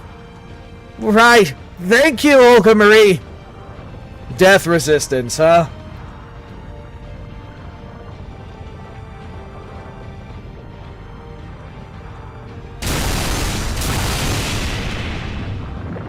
Not even the smallest rat can escape punishment for its sins. Now you will see for yourself how keenly my mountain blades cut. Ichaku Boto Jutsu Ultimate Art. Vermilion Bird Benny Emu. Let the flaming trial... Emma, goddamn, I keep saying Emu. Emma, let the flaming trial begin. I'm for whatever fucking reason, I'm just stuck on saying Emu.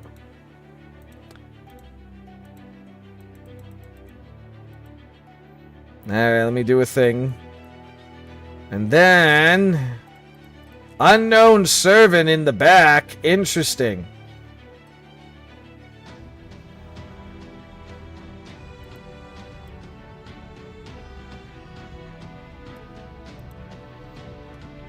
Of course, we gotta keep... No, we didn't want that one. My bad.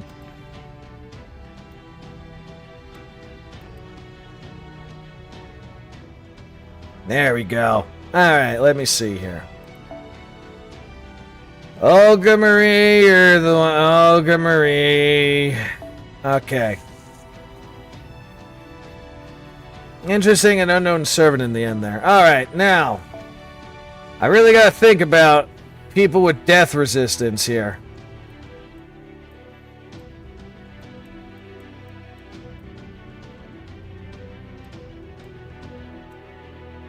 I know that's gonna be for craft essences, but...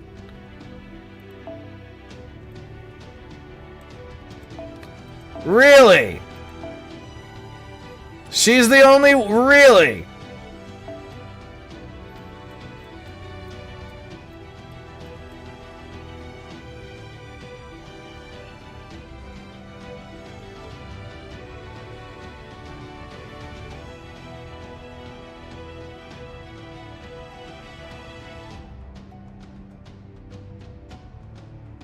Interesting that she's the only one that comes up in that format.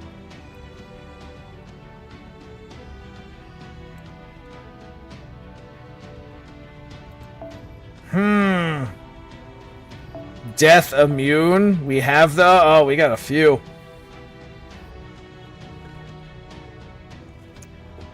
Makes sense the incarnation of Anubis is immune to death, and...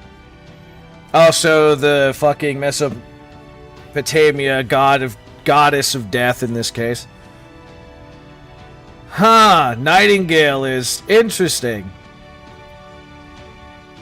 As well as that Oni girl, Oni dinosaur.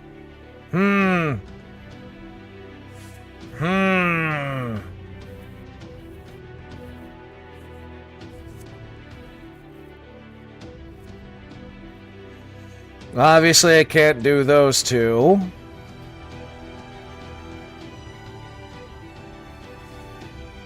I think I'll put Nightingale in. Even though I don't really use her. Same with Dino Girl here, but... Well, maybe. I'll think about that.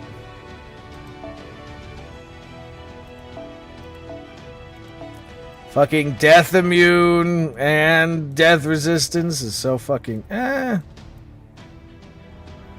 Whoa, excuse me.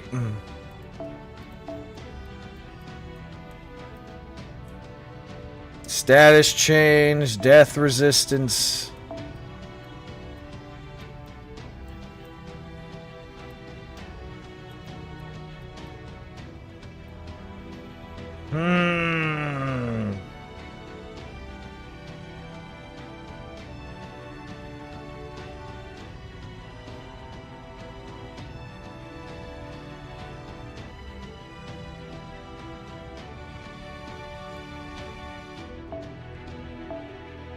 Maybe I should put in you.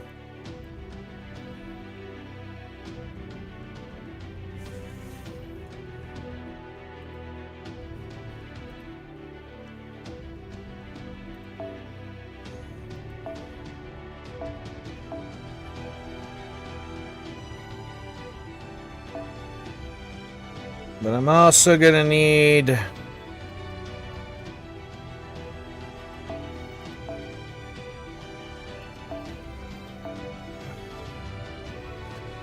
Oh, you missed a few things. We have fucking.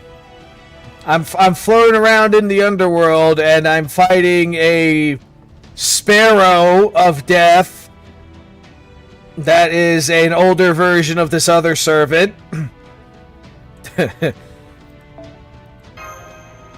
And now I'm trying to figure out how to fight her and literally fight the concept of death. And these are apparently, for the most part, servants that can resist that bullshit. And it concerns me that 2 of them are berserkers, but fuck it.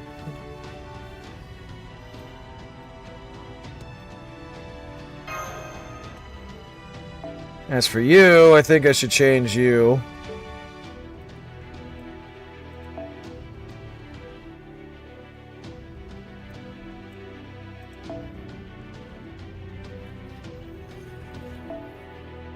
Let's change you to... I really gotta think about this.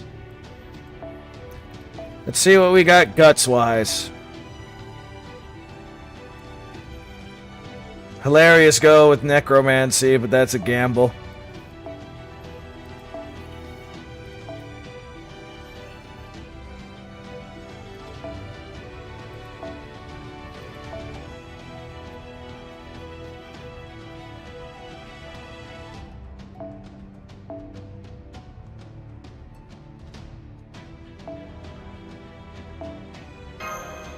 And on second thought, I think we'll change you with this one. But then again, isn't her thing an AoE? No, it's a single. Okay.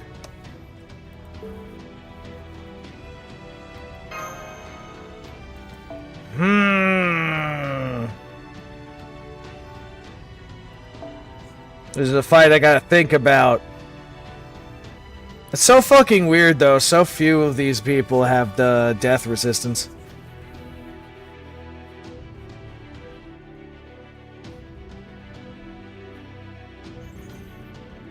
Though, if I'm gonna pair her with her, that might be a good idea, too. I'm getting second thoughts now with certain things. Let me see here, 'cause...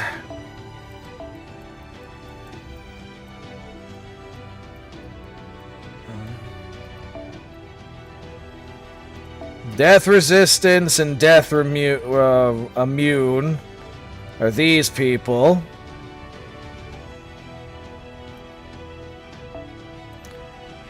I remind myself what the fuck Nightingale can do here.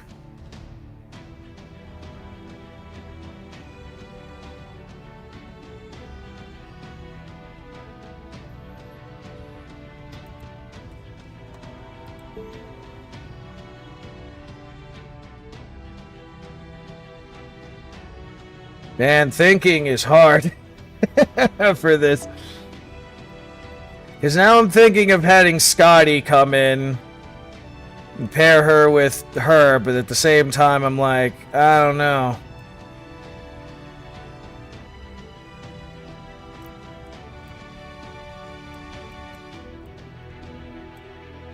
But I think it's her Noble Phantasm that applies the death immune, though.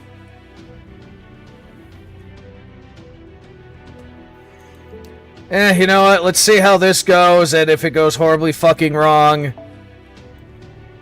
I got another option. Only I think I'll blast her shit quick, then switch them out. Also, I wonder who the mysterious one in the back is. Anyway.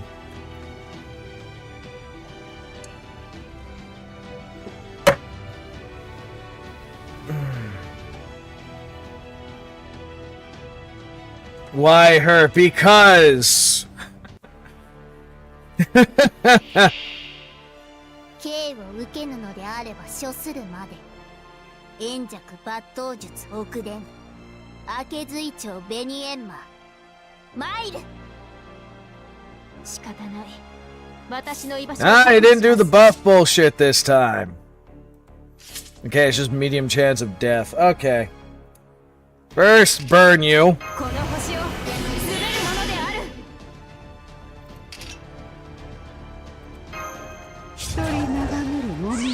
And then we'll do that.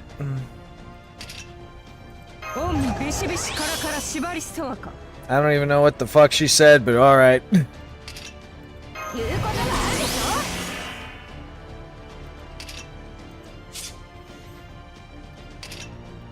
ょしな Just in case. And apply death immune for allies. 一人眺めるもみじ派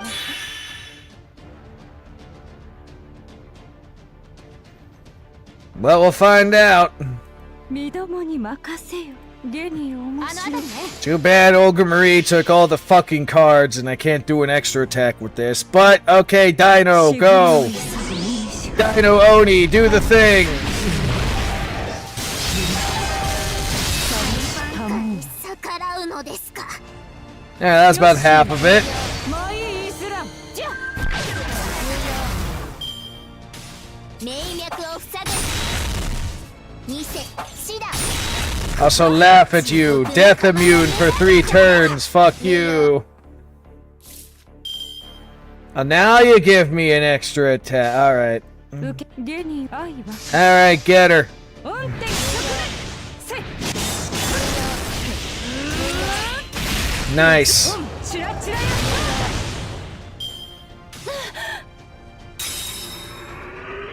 エンマの裁き受ける Oh shit. 大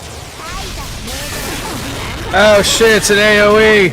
まとらむけず命脈を塞ぐ地獄の釜の湯加減なれば And that's why I have guts. 無用 Fuck. Okay. Ignore defense. That's gonna be wonders.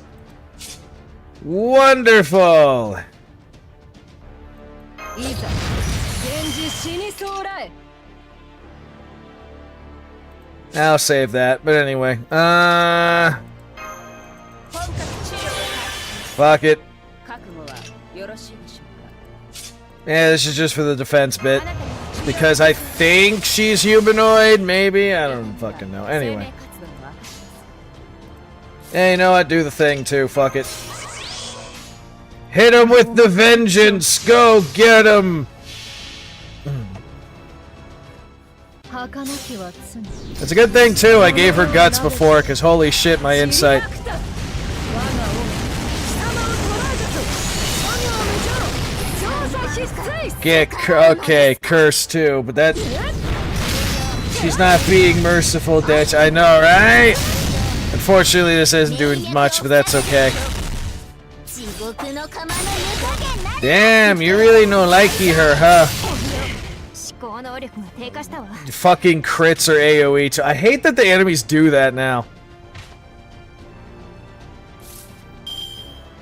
And the cards are saying quick.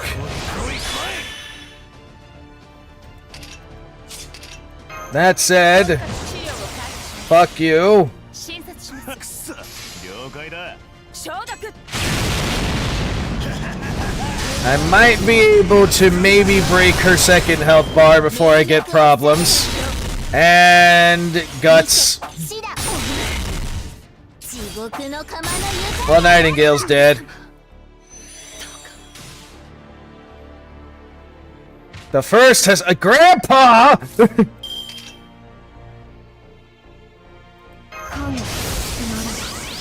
We have Grandpa Hassan here. しょ I hate that Benny's not playable yet. 兄上 Damn. Bare thy neck. What? 減なれば見せシダ There's your carry.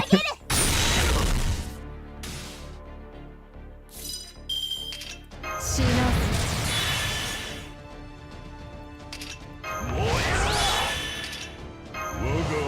And that's a just in case. I know there's like... we got 5 turns anyway. That's a just in case. Because I'm thinking as soon as I do this, you're going to go crazy. くそ了受け負った首を出せ Cooldown reduced. Oh, is that what that does? Okay. Defense up against evil and shit. Oh, okay.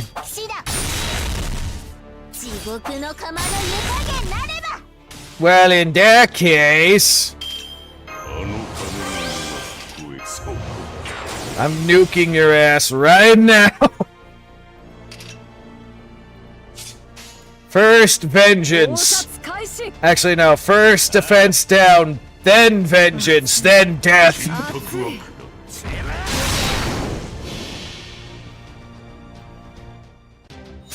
サラソージュの花のすなわちこの世の摂理を知るがいい諸行無常超過決済裁判官に逆らうのですか I'm just doing it for the curses at this point.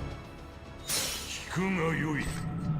万象は汝の名を指し示したはずがいい。裁判官に Shame it didn't inflict death upon her. あの鐘の音が聞こえる。 Oh, what the fuck? Okay. 名脈を塞げ That looked a lot fucking worse than it actually was, to be honest. 地獄の釜の床 And that's why I gave him that's why I gave him fucking guts too, because fuck you, Emmy.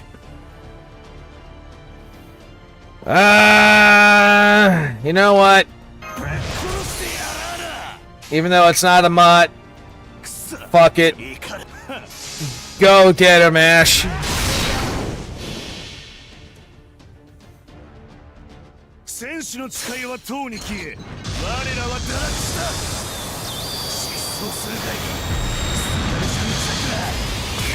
Oh, yay, more than enough. Good job. ですか無用我が歩みに終わりなし。生まれ直してください Alright, so I won with the power of Grandpa, Vengeance, and whatever the fuck Ash represents, to be honest. Oh yay, Phoenix Feathers, I could use those.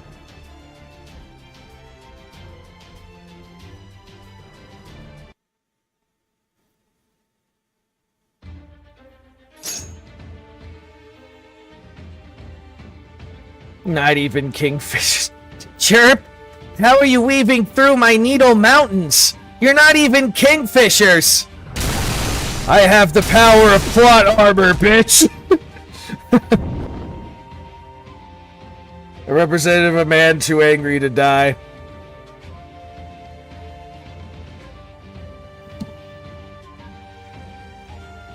I can see that. Is that the best the world's quickest short-sparrowed quick draw can do? Hardly impressive as weapons go. It may work well for crushing large targets, but it's clearly useless against small ones. Did you stop sizing your opponents once you grew up? Or is this some sort of inferiority complex fixated on your smaller self? Don't get cocky, rabbit. Even now that I'm a great king, my sword is as precise as ever. You say that, and yet... That's it. This mirage is exactly the opportunity I was waiting for. I'm afraid you're the cocky one here. Lady Benny Emma's sword's play is supposed to be so quick it can't even be seen. It should not be so big and brutal that you hide your own target from view! Huh? Huh? Yeah, I don't know. Goats aren't the only ones who have an easy time crossing mountains. A bunny on a bike can do the job just as well. That's a weird sentence, but alright. Now watch me thread the needle in your place! Just fucking spawns a motorcycle and a...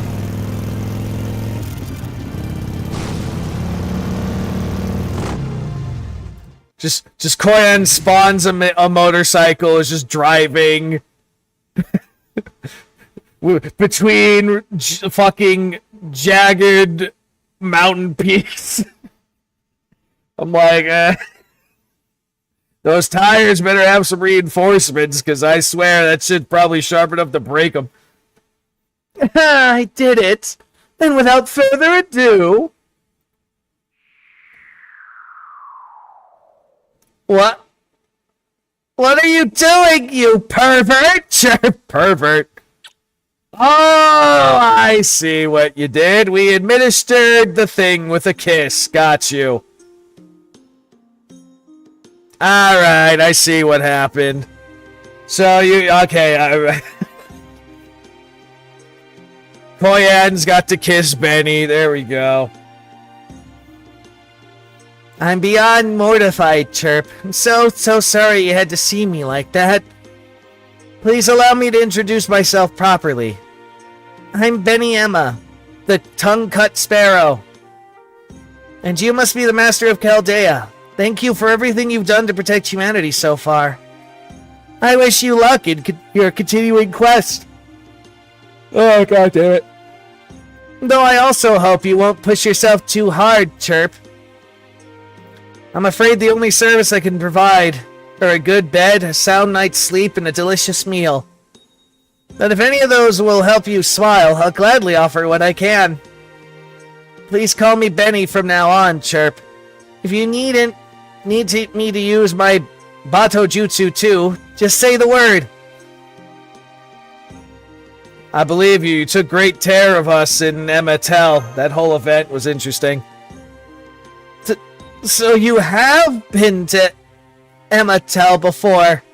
I knew it, Chirp.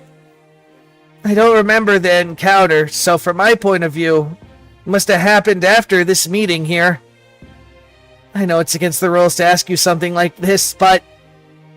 Which time period and which Ematel did you visit?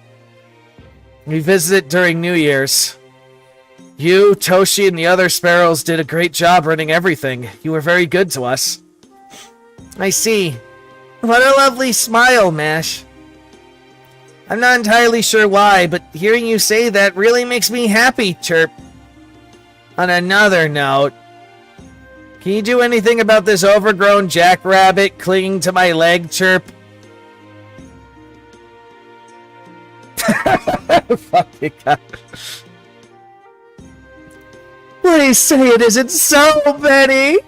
How could you not remember me? I do know a fox shrine maiden who looks just like you, but I feel nothing towards you whatsoever, Chirp. It can't be. I mean, I'm certainly used to you being cold to me, but this is too much. You would still be your disgraceful alter self if it wasn't for me. That was no disgrace. Eventually, I will act as proxy for the 10 kings.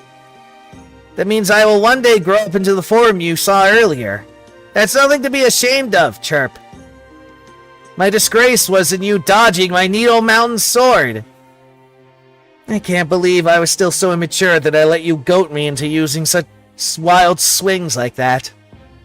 Not at all, Benny Emma. Your sword technique was a wonder to behold. I must say, between your guns and your swords, human tools simply astonish me. More importantly, what about your command spells, Dark? Did you get any back? I got kind of one back.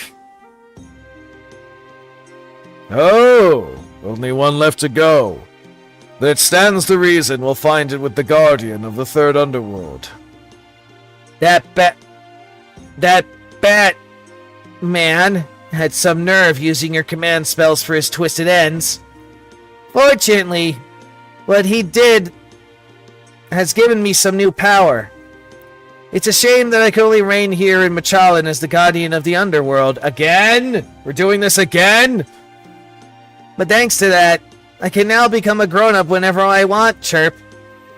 Please go ahead, everyone. Don't worry about me. If you're in your next battle, when you face an enemy that you must put all your body and soul into striking down, that is when I will show you the power of Emma's true ultimate art, Chirp. Next battle? What? Come now. I may no longer be an alter, but I'm still a guardian of the underworld. I'm certain you'll need to fight another great battle in the boundaries of the underworld. I mean, we literally kind of just said that, but sure. So until the next time, Oh, shit. Until that time comes, I'll be here training. Especially now that I have someone to help me train, Terp. Huh? Grandpa?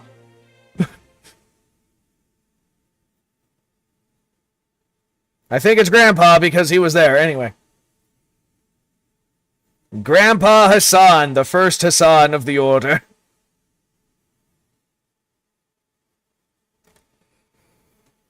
Okay. Oh, shit. Now what do I get?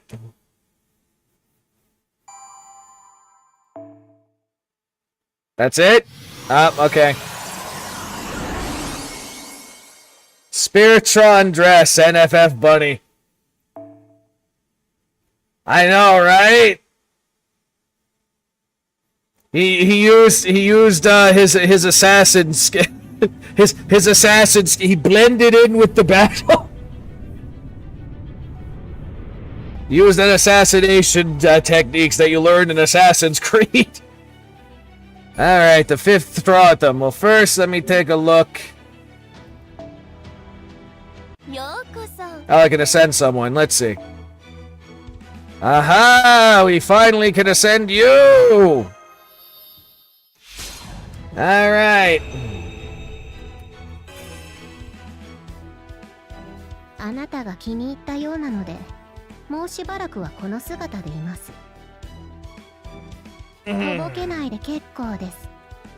口にしなくても顔でわかりますよ。Well, I do admit this clothing does make you cute. I do like it, especially with your hair grown out. And apparently I can ascend her further. Let's see, do we get it? What does your 3rd form look like? Oh, it's one of those locked until... Okay, you're also one of the locked things. My bad. Apply damage cut and boost. Interesting. Well, and of course I need one of those, but I might as well ascend you further. I mean, level you up further. もう私に夢中です。ね。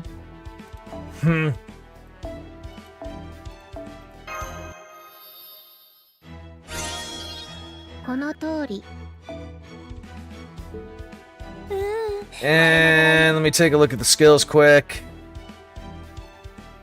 Do we have the ability to level up the... Probably not. Oh, no, we can get her. I still gotta grind the shit out of Phoenix Feathers. Fortunately, I found a node that's really good at dropping them. I got like 14 of them within like a day.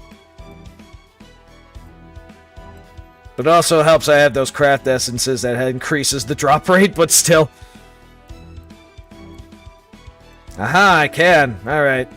Of course, it's proof of heroes that I barely have anymore. And then more of that. Lots of craft lots of materials I need still. And let's take a look. Probably not gonna unlock the wardrobe, but I'll just take a look at it.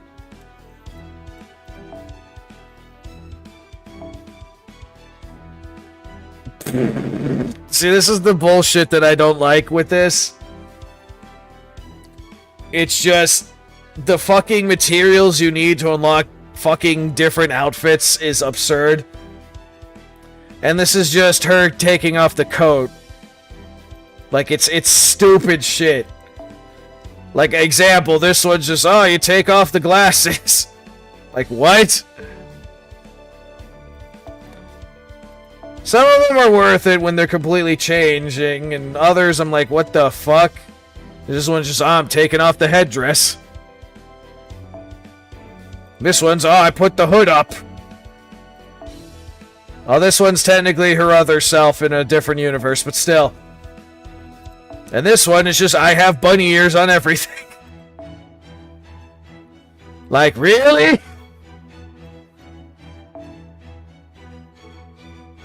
Ah, yes, and Rengoku altar. That might be one I'll unlock at one point. But it's just one of the things I'm like, fucking the things they require you to unlock different suits, sometimes it's like ridiculous requirements for like simple changes. Some of them are worth it, others not so much.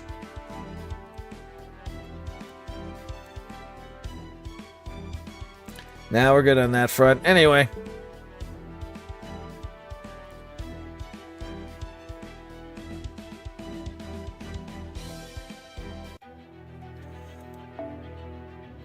The lost city of water. Yes.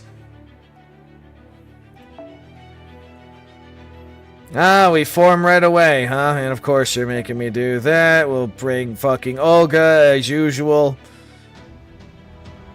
Now let me think and see here.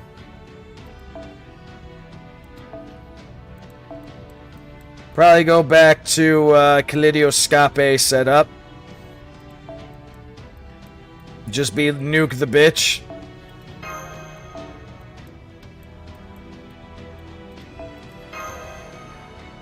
And let's see. Actually, good opportunity because I haven't used her when in Anubis form. So we'll see how that works. Other than that,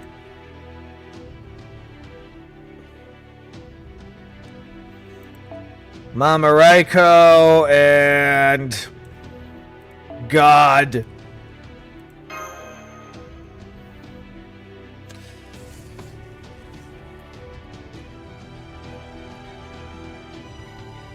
Alright. Section 9, Lost City of Water. Of Akawa. And no dialogue to start with, just go right into it, huh? That said, I'm gonna step away to get water in a minute, but let me just see what the hell I'm fighting first.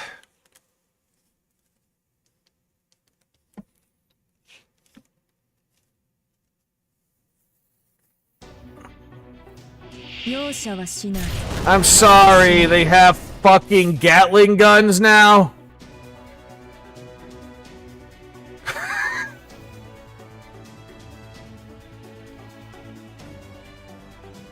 AKs, pistols, and now they have fucking Gatling guns. God damn it. God fucking damn it. Ah, son of a bitch. Alright, that said, like I said, I'll be back in a moment. Gonna grab water and give me an excuse to actually get up because it's been 2 hours.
Alright, I'm back.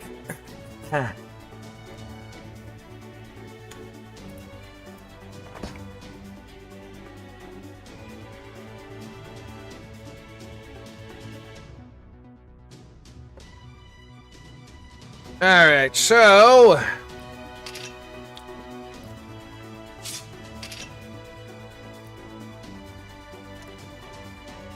that must be the death immune bits. Chance to evade.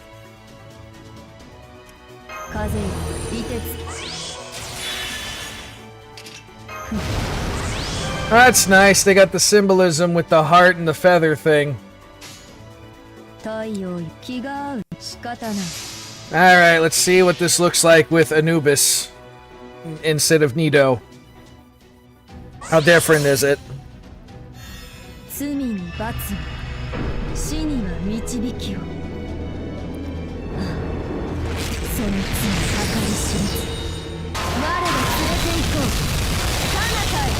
Just the tone of voice and dialogue, obviously.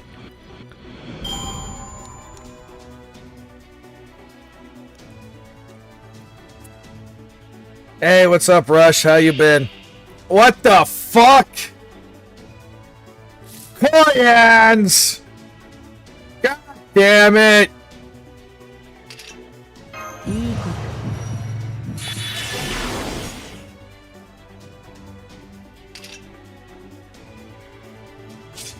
What the fuck, Koyans?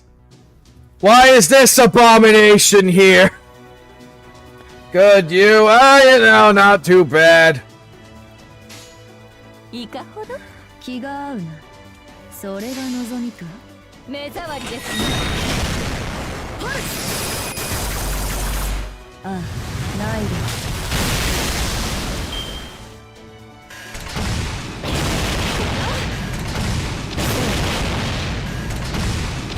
Not only is it the cheap fucking Chinese knockoff tank, it's also pink. God damn it, Koyans. What the fuck is wrong with you?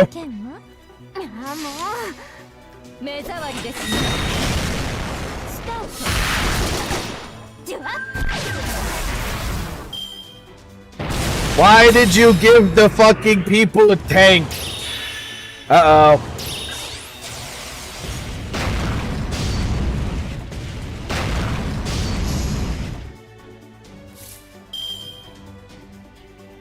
You know what? I'm doing this again just for the extra attack. Fuck you. Get Nito'd.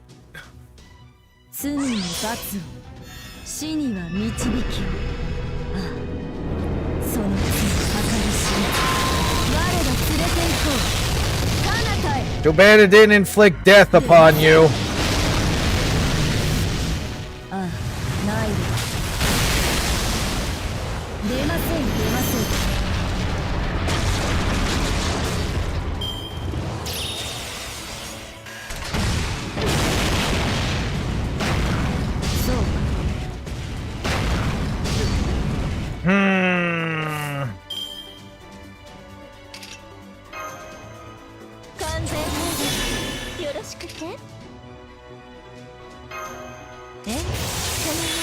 Don't care, just gonna do all the things because she's gonna probably die next turn anyway, so fuck it.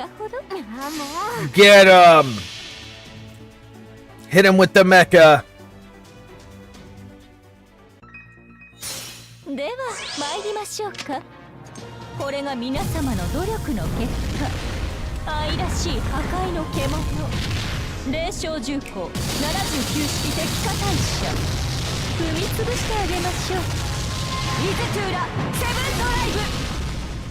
That's an abomination she's created from her own fucking things.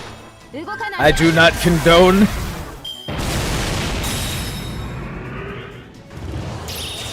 Oh, what the fuck? You have guts?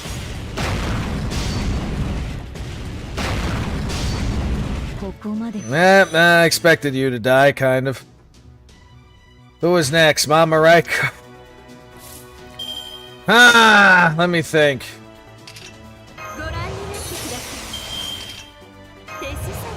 Even though this is more of a servant thing, fuck it. I didn't expect them to pull this bullshit. If I knew this was coming, I would have had a fucking specialist to fucking kill you. Update. Oh, damn, that killed fucking Mama Raiko instantly. Holy shit.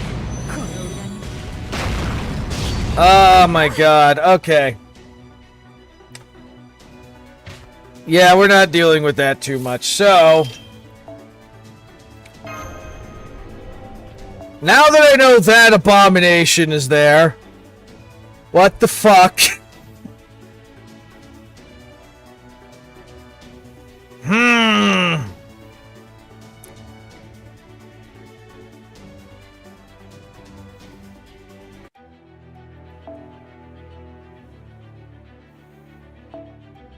Actually, we can keep her in for the first bit.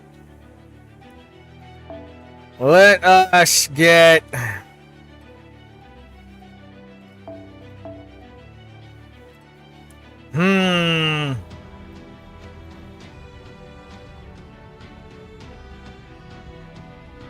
On one hand, I want to use Scotcha. On the other hand, Lolly Lancelot would probably be better just for fucking, dishing out more damage quicker. Yeah, we'll go with you. And then there's an archer. I mean, there's a fucking saber thing. On one hand, I'm like, I don't know. On the other hand, I'm like... maybe I should prepare for some bullshit.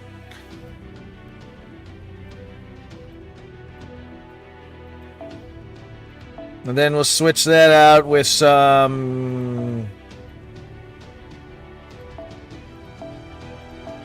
let me see what my options will be.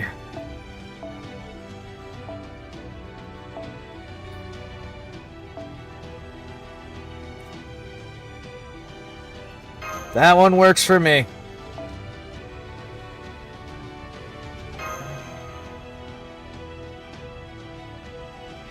And of course, I can't switch these fucking people. Which is what's kind of annoying, but it is what it is as well.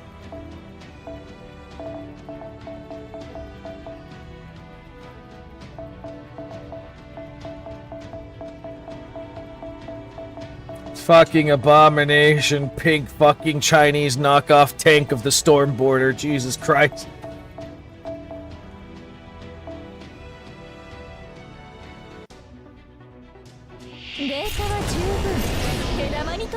Okay, well, first off, obviously everyone dies.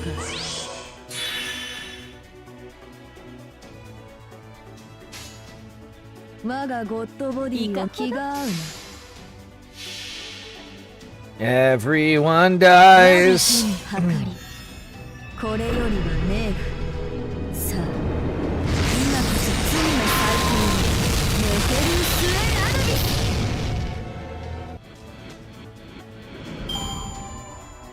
All the way with her. They really... I mean, the body is nice. Do not get me wrong, but the way they have her, I'm like, yeah, this isn't exactly accurate. But then again, if they're going with different interpretations or whatever, I'm like, okay, but still. Alright, now we switch Anubis Nito out for fucking Lolly Lancelot here.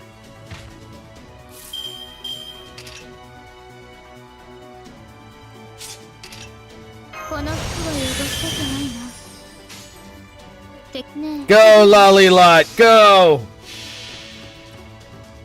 I mean, some of them are just atrocious, too. I mean, if you look at fucking what they did with, Julius Caesar. That guy was basically fucking, as significant as Napoleon. They made him a joke.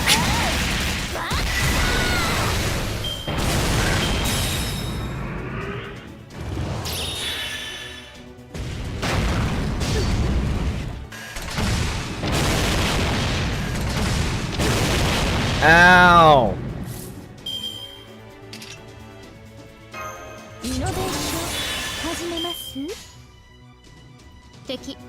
次はいかほど Get him again, Lollylot. Go!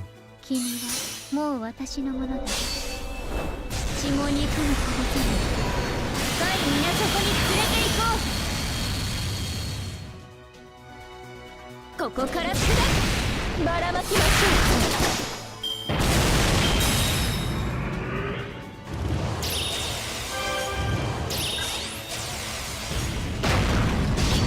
この Now then...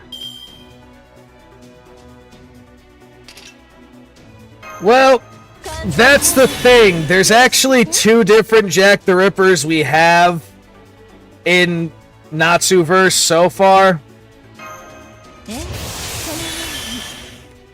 There's こちらの話です。 the assassin one, which is like まだ an interpretation, if you would, but it's also not. 皆様どうぞ It's, if you've seen Fate Apocrypha, you know a bit more about it, but it's kind of complicated. お分かりになりましたね。あなたたちなど私の敵ではないことが。 Like, it's Jack the Ripper, but it also is like a representation of all the fucking kids during that era of British history that have been taken advantage of and abused and all this shit.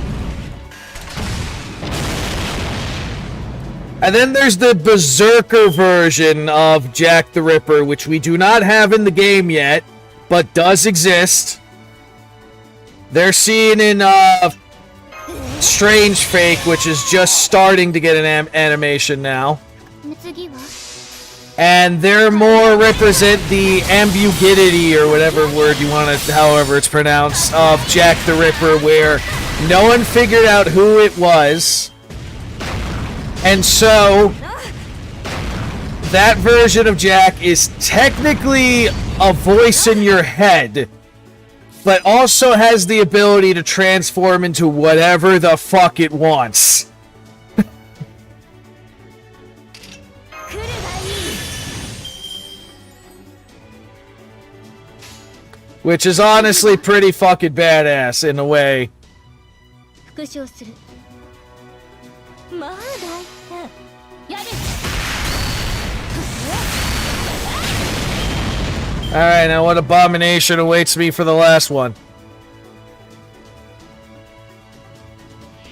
Oh, it's just a dinosaur and, Whip of Taming. Oh yeah? Well, guess what? You're all burnt now. 来たわね。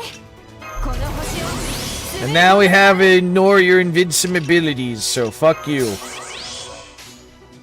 遅い。次はいか。 Alright, Lollylot, do the thing! 新面偽装展開。精錬たる湖面月光を返す。沈め。イノセンスアロンライト。 Haha! Where's your shield now, you Oshimelot scum? Haha! That worked out better than I planned for. それはそれで。 I was prepared to bring out Orion and go smash.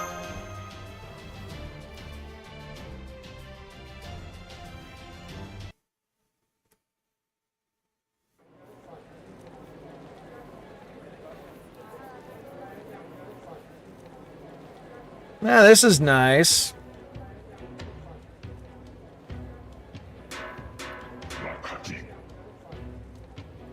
Now we get to see what their society's like, I guess, when they're not trying to fucking shoot everyone.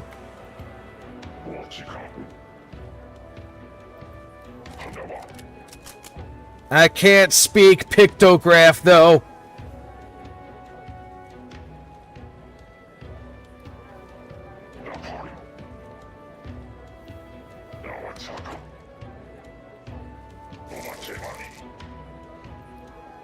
I guess commerce is happening. Oh yeah, Nito in the swimsuit. Oh yeah, no, she's fucking cute like that. It's funny.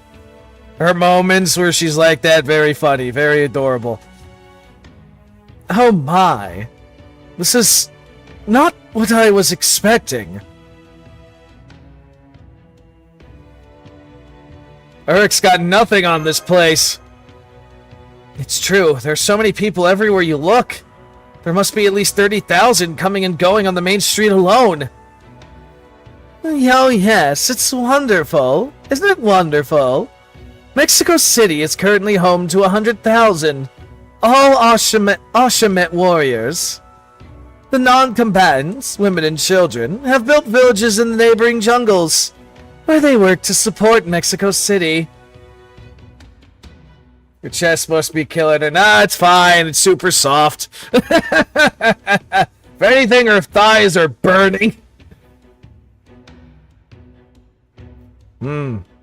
So this city was built solely for commerce, or rather ritual purposes, then? And what's more, you're saying they don't do so on top of the ruins of an existing city like the Chichen Itza? They actually built this enormous metropolitan from scratch. Must be a good workout. Oh yeah. Not quite.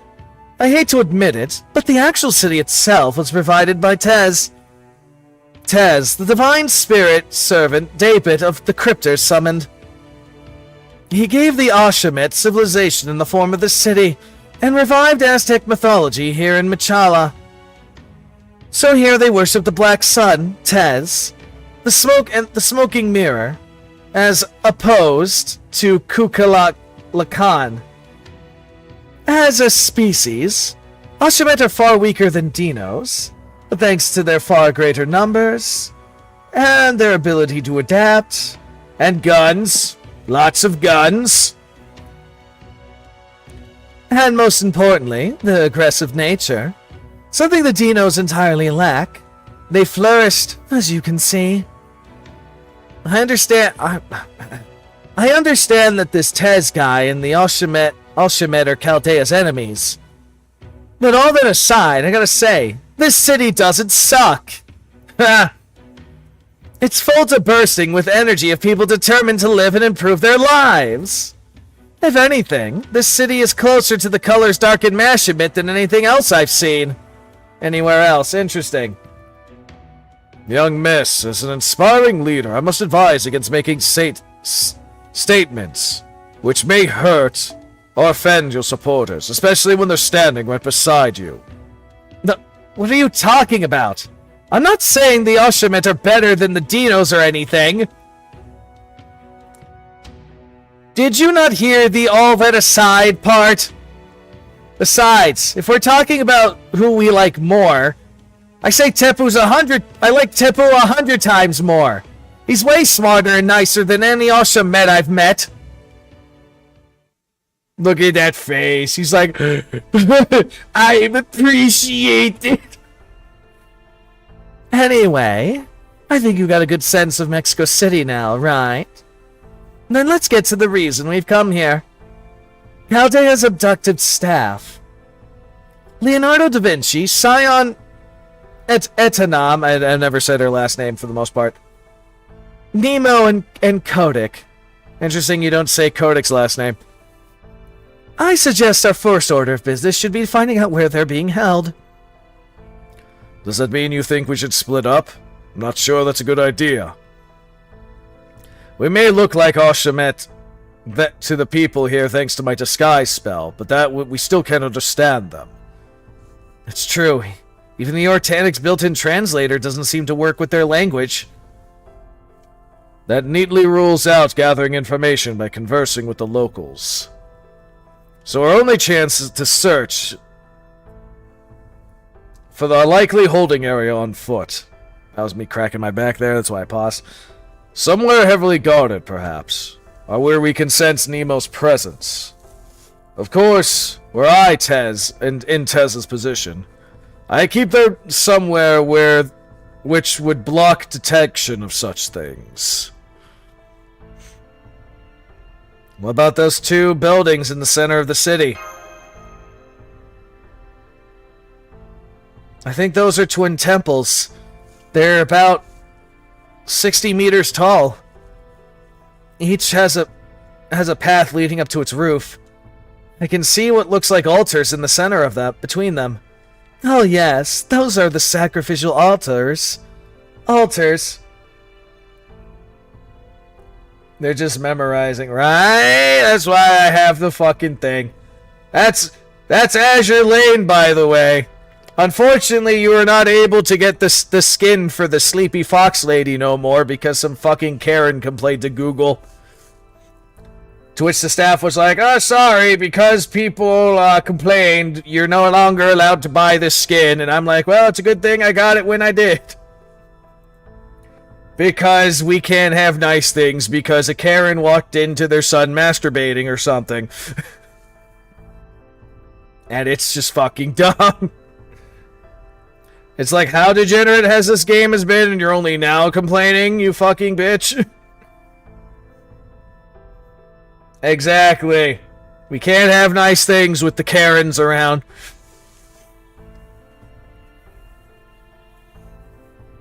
Oh, yes.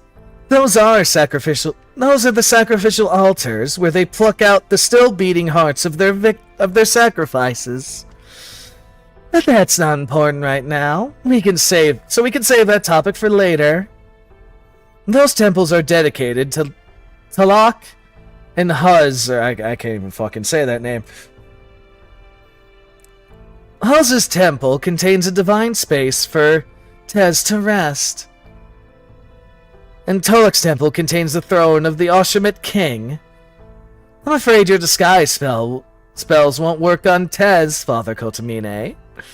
And since he's almost certainly kill us the moment he sees us, we should keep our distance from those temples. What about David? Who's hosting blah blah blah? I go with who about David.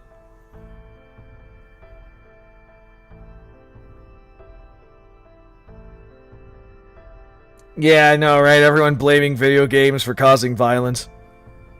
Stupid shit. You know, that reminds me. Let me see here. Oh, yes, and it does that too, where it moves the fucking gesture. Ah, yeah.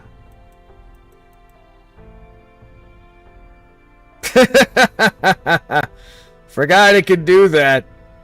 You could change the posings and shit.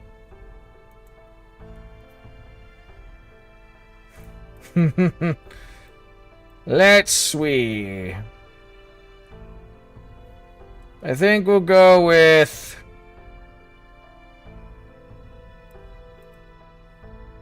Let's see how that looks on the... Yeah, it's cut off a little bit. Let me move that.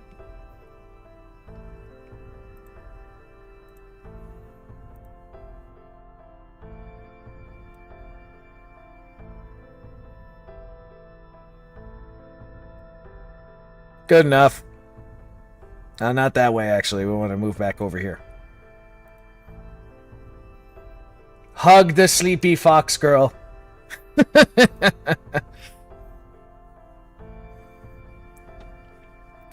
David rarely comes to Mexico City.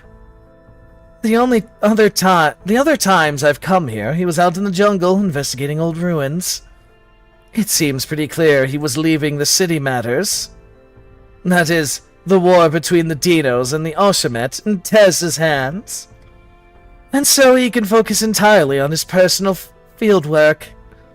I swear, I still can't tell if he hates being a crypter or loves it. Okay, so who's... Oh, look, we actually can circle back to the other option. So who's in Pocahontas? Yes. We're just gonna go with Hutzel. For now. He's said to be the Aztec tribal god of sun and war.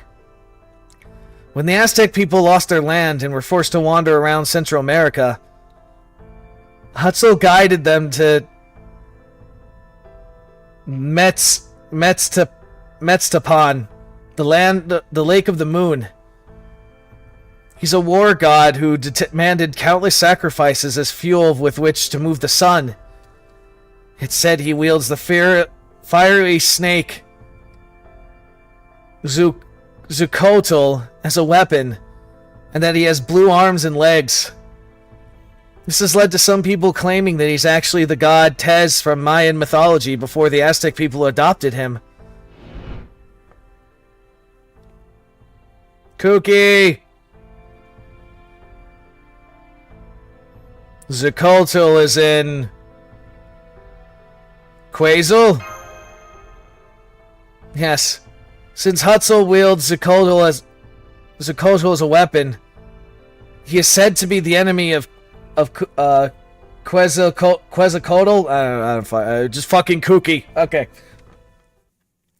Well, never mind that. It sounds like we can go around the city as we like, yeah? This will be my first time getting to see actual humans in their element. Dark, Mash, I'm counting on you two to explain everything I don't understand. I'm afraid that won't be possible, young miss.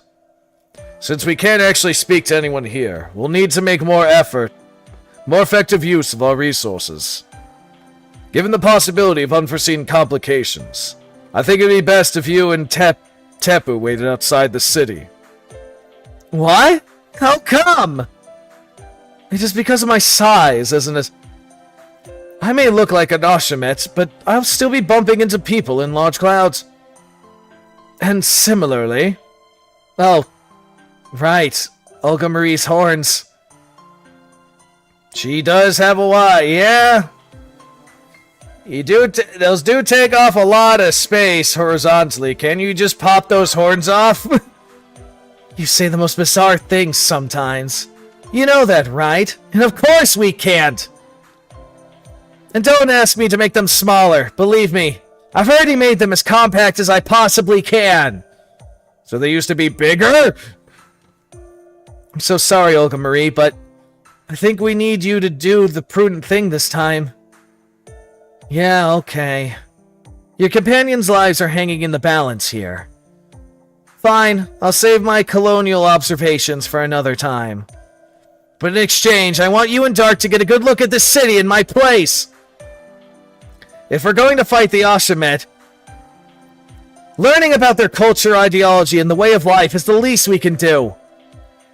I know we had to fight them without knowing anything about them so far, besides the fact they like guns. But things are different now that we have a chance to learn. And since you'll be acting as my special secretaries, I don't want you two using ignorance as an excuse for brutality.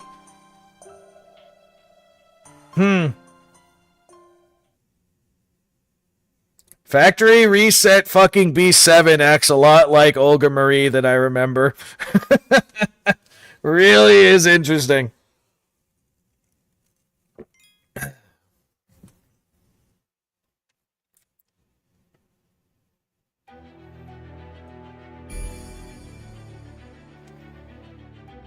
Oh yeah, that reminds me. While I'm This is another one that the Karens blocked, by the way. Assuming it's coming in clearly. Now this is also a bunny suit, but this one looks more like lingerie, to which I looked at that, I'm like, the fucking devs of Azure Lane continue to impress how degenerate they're getting.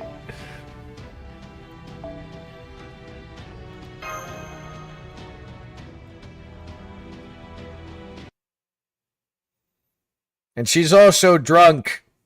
So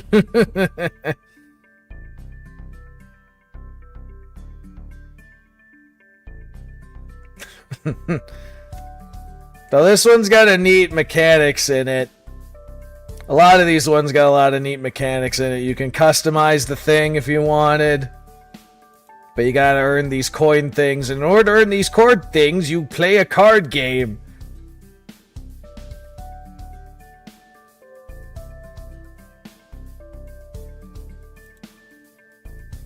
And this is how you earn, within the last year, the 2D Live has gone absurd. And it really fucking is awesome.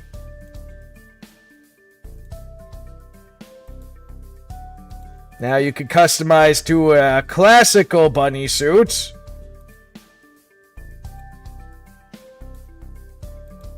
Or you could just remove the fucking stockings, which is awesome too in its own way. You can go that. You can go white, you can go black, you can go to purple lingerie shit. The combinations are endless.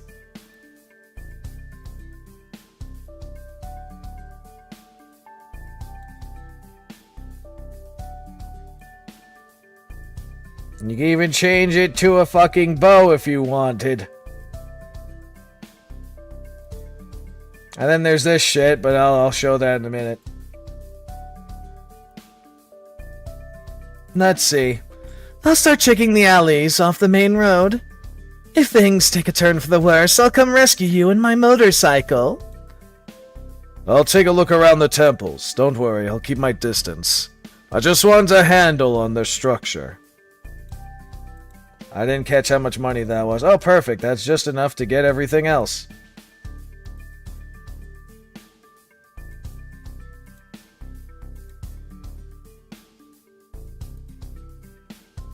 Oh, yeah, like I said.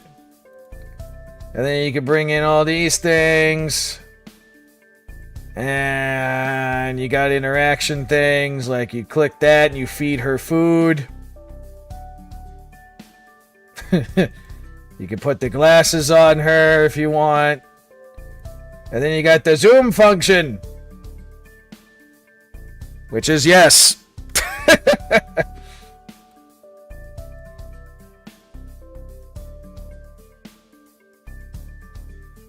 Also, she has about the same sense of direction as Zoro from One Piece, by the way. So she constantly is getting lost.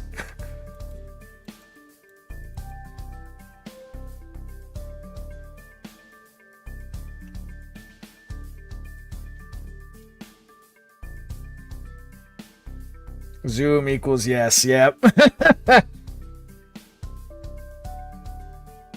Now, if it'll let me zoom out for a moment so I can change the one outfit. God damn it.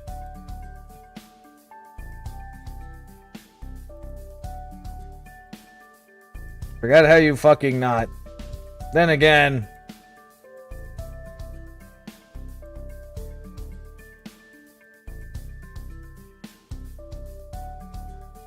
Yeah, and it reset all the things, but that's okay.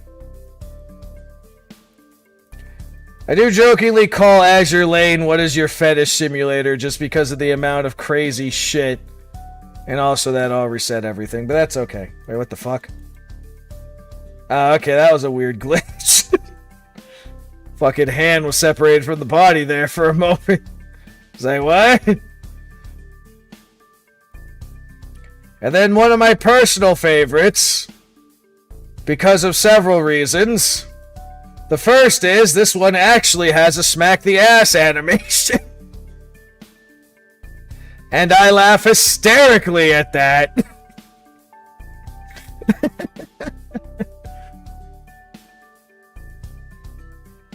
And then the second one is, you click the drill, things go bouncy.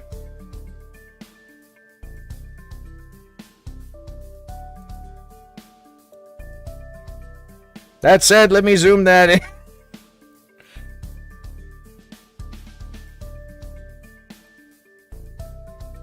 There you go. Praise the Buddha. Praise the booty and the booby. Like I said, oh my god, this past year alone, the fucking dev of Azure Lane, she's a perverted motherfucker and I'm all for it. These skins are insane. It's got a lot more shit to it, but this, I like this one. I'm like, this is my favorite just because of how crazy they went. Surprisingly, this one didn't get banned though, considering I feel like this one's a lot worse than the bunny suits that got banned. And like 2 swimsuits that have been in the game for fucking ever, which is why I feel like, oh, it was just a Karen that was complaining. Probably. Instead of, you know, the actual reasons that they might have stated.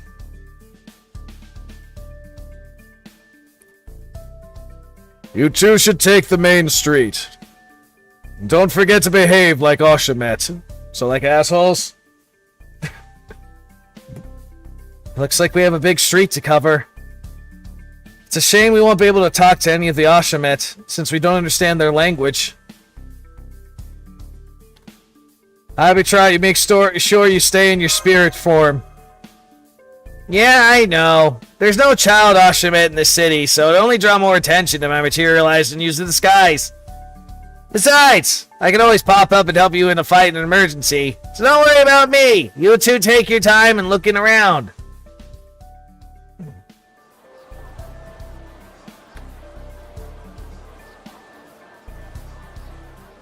Well, you could say it's crazy busy here if nothing else. Don't see anything that looks like a jail or police station. Yes, the street is nothing but shops. Although, don't you think this city feels a little too lively? That's what it seems like, yeah. That's given the skins that were banned, I definitely believe that was the case. Because some of them didn't make fucking sense.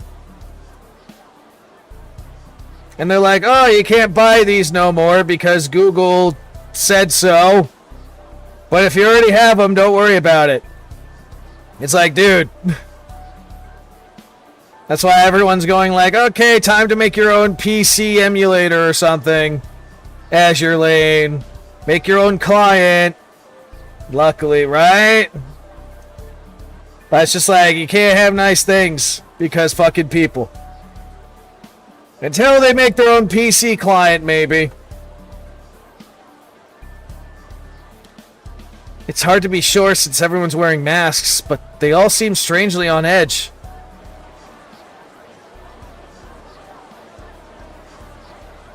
Maybe they got wind that their king is dead. I don't know if I say lively so much as frantic, but yeah.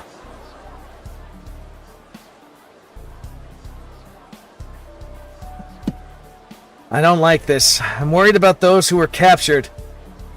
I know it's dangerous, but I think we're gonna have to talk to the Ashamet if we're going to get any information. Huh? Huh? What do you mean you won't trade with me? Last time you said this was worth the same as 10 rattlesnakes. Huh? You don't need any more because of the ritual's tomorrow. Oh, I see. So you have enough blood. That makes sense. Oh, man. And after all the work I put into catching these to trade for that beautiful beret. Senpai, I think that sounded like... Yeah, that was definitely a language from proper human history. Excuse me, you there! Oh, shit! Cuckoo! But wearing a mask to blend in.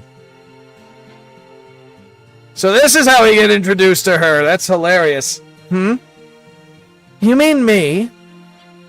Oh, thank you for talking to... I was right. Excuse me, about the language you're speaking, or rather, we're speaking. Oh, don't worry, sir. They're not speaking Dino language. They're not speaking Dinos language. It's just a new language the new language the Tez priest, David, uses. It's not easy to learn, but it makes for much more precise communication than Oshawott words and gestures. It's very handy. Just be patient. It won't be long before you get to learn it in school, too. In school? They have schools in fucking Barbarian. Okay. Now then, where were we? Nice to meet you, travelers. My name's... Kuati, okay. Kuati, what's yours? I see you learned how to speak proper human history language too, just like King Izzle. Iskal, huh? Yeah, sure. You did too, I guess? Yep. It wasn't easy, but it was so cool and stylish that I picked it up in no time. Cool and stylish. Are you impressed? Are you gonna compliment me? Never mind. Such direct praise could be kind of embarrassing. So how come you went out of your way to talk to me in a foreign language? Are you trying to beef up security ahead of tomorrow's ritual? I guess the rumors about Chaldean conquerors in the area must be true. But, sorry, I'm not a soldier myself. I just came to Mexico City today to get this beautiful jade barrette. So I'm afraid I can't take part in the sacrificial ritual. Time for a bit of anarchy. I'm a landscaper and a farmer, not a fighter. So all the female Ocelot do outside the city.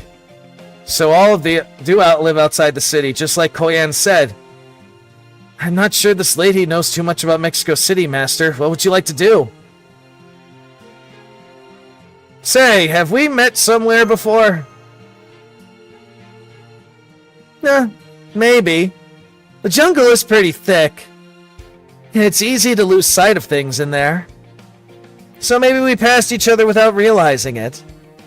Or maybe you traveled with someone who looks a lot like me? What a lovely coincidence that would be. Huh? You smell honey from him, and you're willing to trade for that?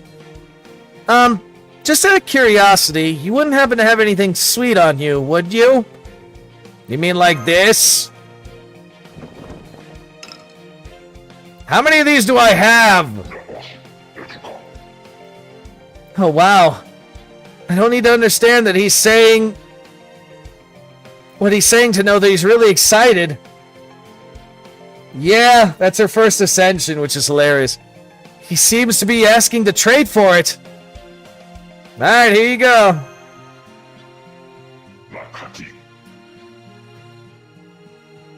And here you go.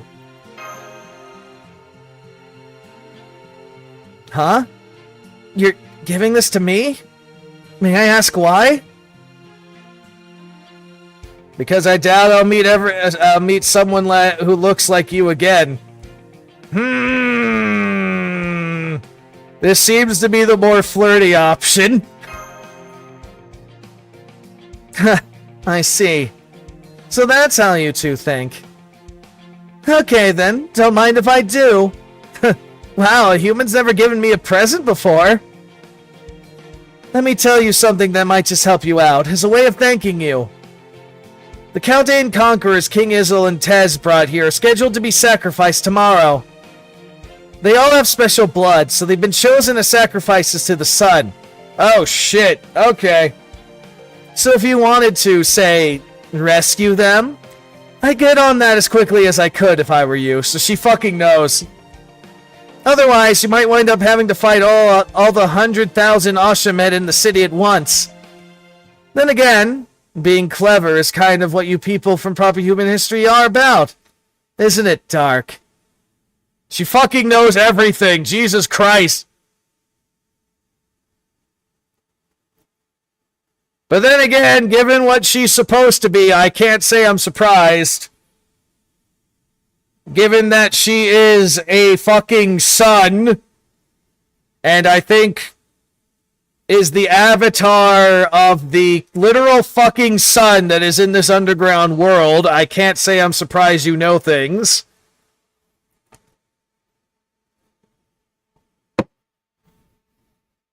How do you know my name? Nani the fuck?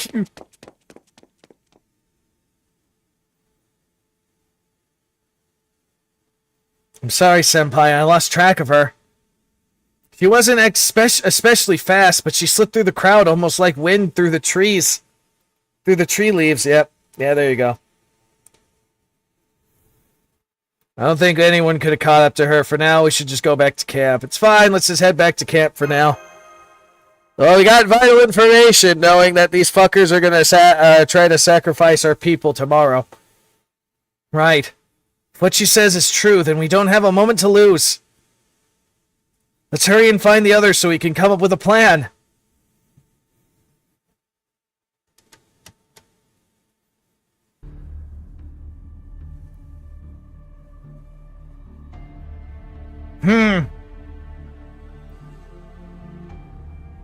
They're going to sacrifice the Chaldeans? By plucking out their still beating hearts? What the heck did they do to deserve that? I wouldn't even punish someone like that for defaming the president! You're mistaken, young miss. These sacrifices are not criminals. The Aztecs offer up their hearts as a holy act. A sinner would not be given this privilege, even were they to ask for it. Those typically chosen as sacrifices are warriors from defeated enemy tribes, or people raised specifically to be sacrificed. I know that! That's the whole human sacrifice thing, right? But doesn't change the fact that they're killing prisoners! These rulers should be ashamed of themselves, killing outsiders and hoping it'll make things better for themselves. Ah, she's really angry about this, huh? I appreciate you being so upset on our friend's behalf. I'm upset because I'm disappointed in myself. I'm disappointed that I was so impressed by the Auschwitz building such a big city that I gave them 4 stars. Excuse me, may I ask a question? Why sacrifice them? Did this sort of thing happen in proper human history as well?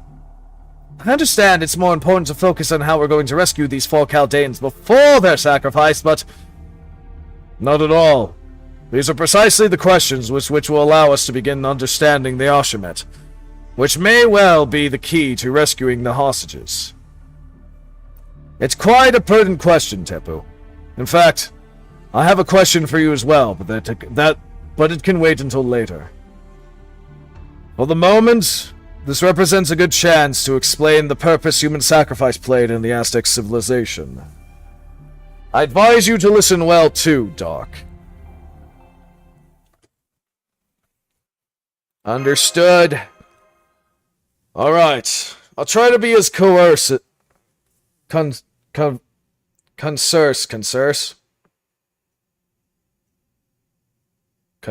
as I can. Can't you just say plain? The Aztecs were not the first civilization in Central America.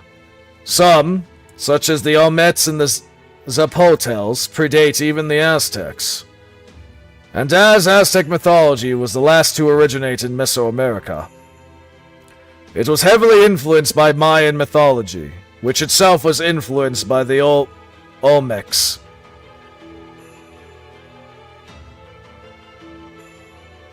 The irony in Marie saying she won't kill prisoners or even rip someone's heart out, right?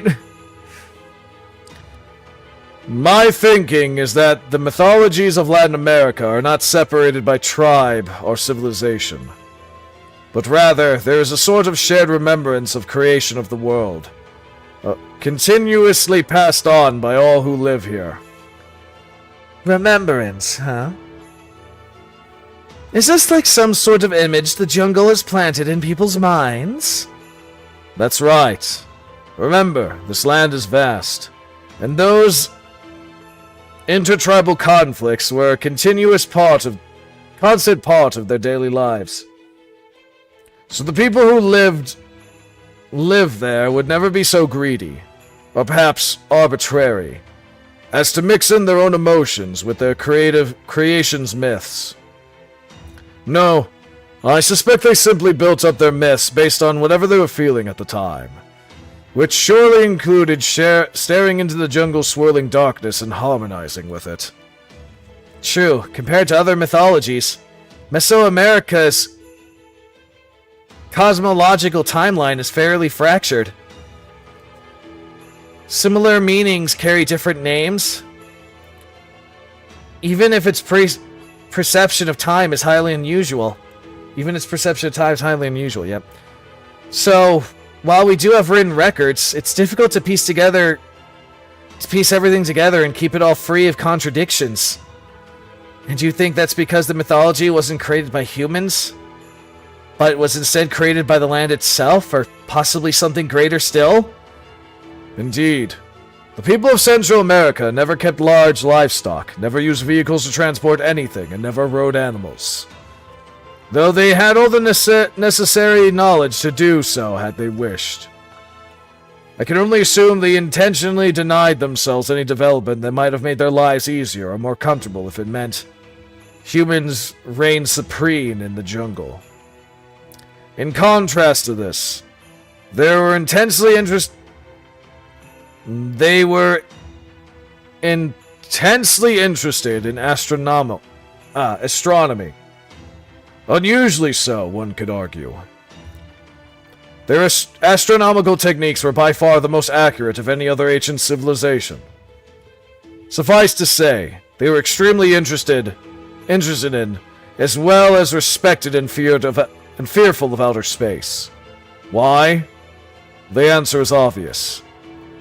Their ancestors were once threatened or even victimized by something which came from it. The memories of the very land that they lived in told them that their world had once been destroyed by something alien to it. A Terrorera before she became a Terrorera? In fact, in Aztec mythology, the world met its end several times. Do you know how many times, Dark?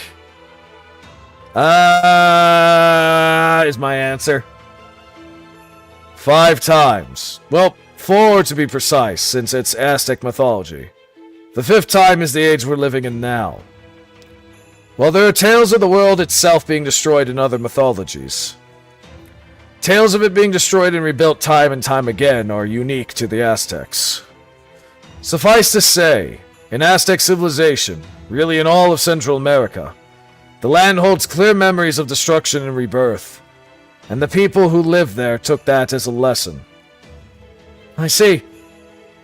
If something like that were to happen multiple times, it would be sensible for people to learn from and prepare for it.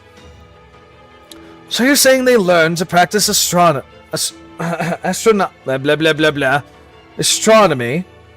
and their way to address the dangers they saw was these human sacrifices? Indeed. The Aztec believed that the world would end every 52 years. Years? It would supposedly take place on the day their 2 calendars, their agricultural calendar and their sacred calendar, aligned. I'm not even going to begin to pronounce those names because I have no fucking idea. On this day, the sun would lose its power, and the world would be plunged into darkness. Excuse me. And that is a very brief overview of Aztec eschatology. Eschatology? I don't know. During the twilight of this day, the Aztec people would hold a ceremony in the capital of Tenochtitlan. People would put out each and every fire in their homes and villages. These symbolized the old years. They would then offer their own blood first the ceremony, fervently praying for the sun's return out of the fear tomorrow may never come. Aztec priests, filled by the fervent wishes of the people. Fervent, fucking words and mouth do not want to cooperate. Would then tear the still-beating hearts from the sacrifices and offer them to a new grand fire, which symbolized the new cycle. The belief was that this would grant the sun sufficient power to keep the world alive for the next 52 years, allowing the world to be reborn. Human sacrifices were neither an offering to the gods, nor a means of controlling the populace. They were the embodiment of the people's wish for the world to be born again. In Aztec mythology, there is no way to save the world from devastation. It is inevitable. That was the common understanding among all the people of Central America. The fact that they simply accepted the sun's death and the world's end as facts of life goes to show how harsh and unforgiving life must have been for them. I can't believe it. You're all from proper human history, and you're all so gentle and rational.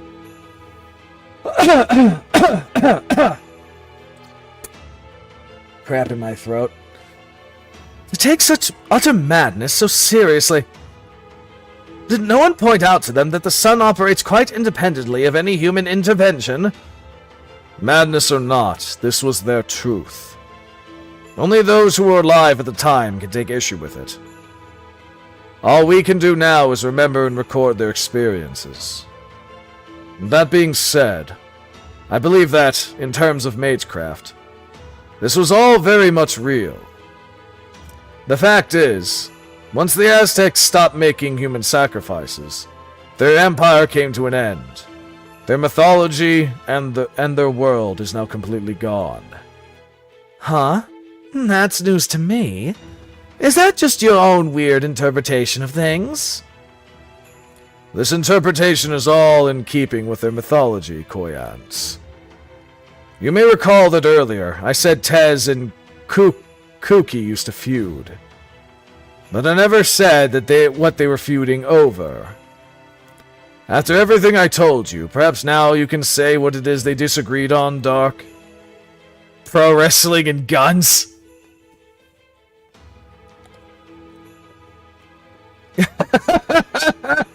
That's a fucking... I know it's human sacrifice, but at the same time, I'm like, I want to go with pro wrestling and guns just to see how he fucking reacts.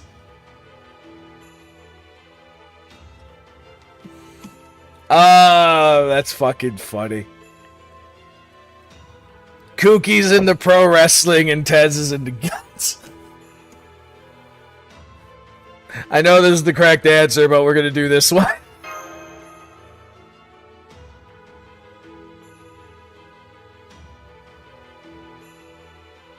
Exactly what is the Kuki you know like? Some kind of meat-headed noblewoman?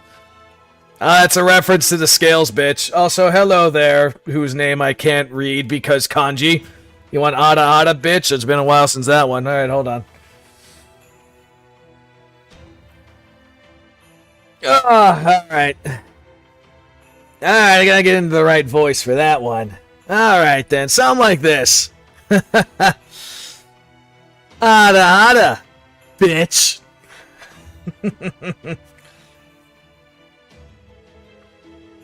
No matter.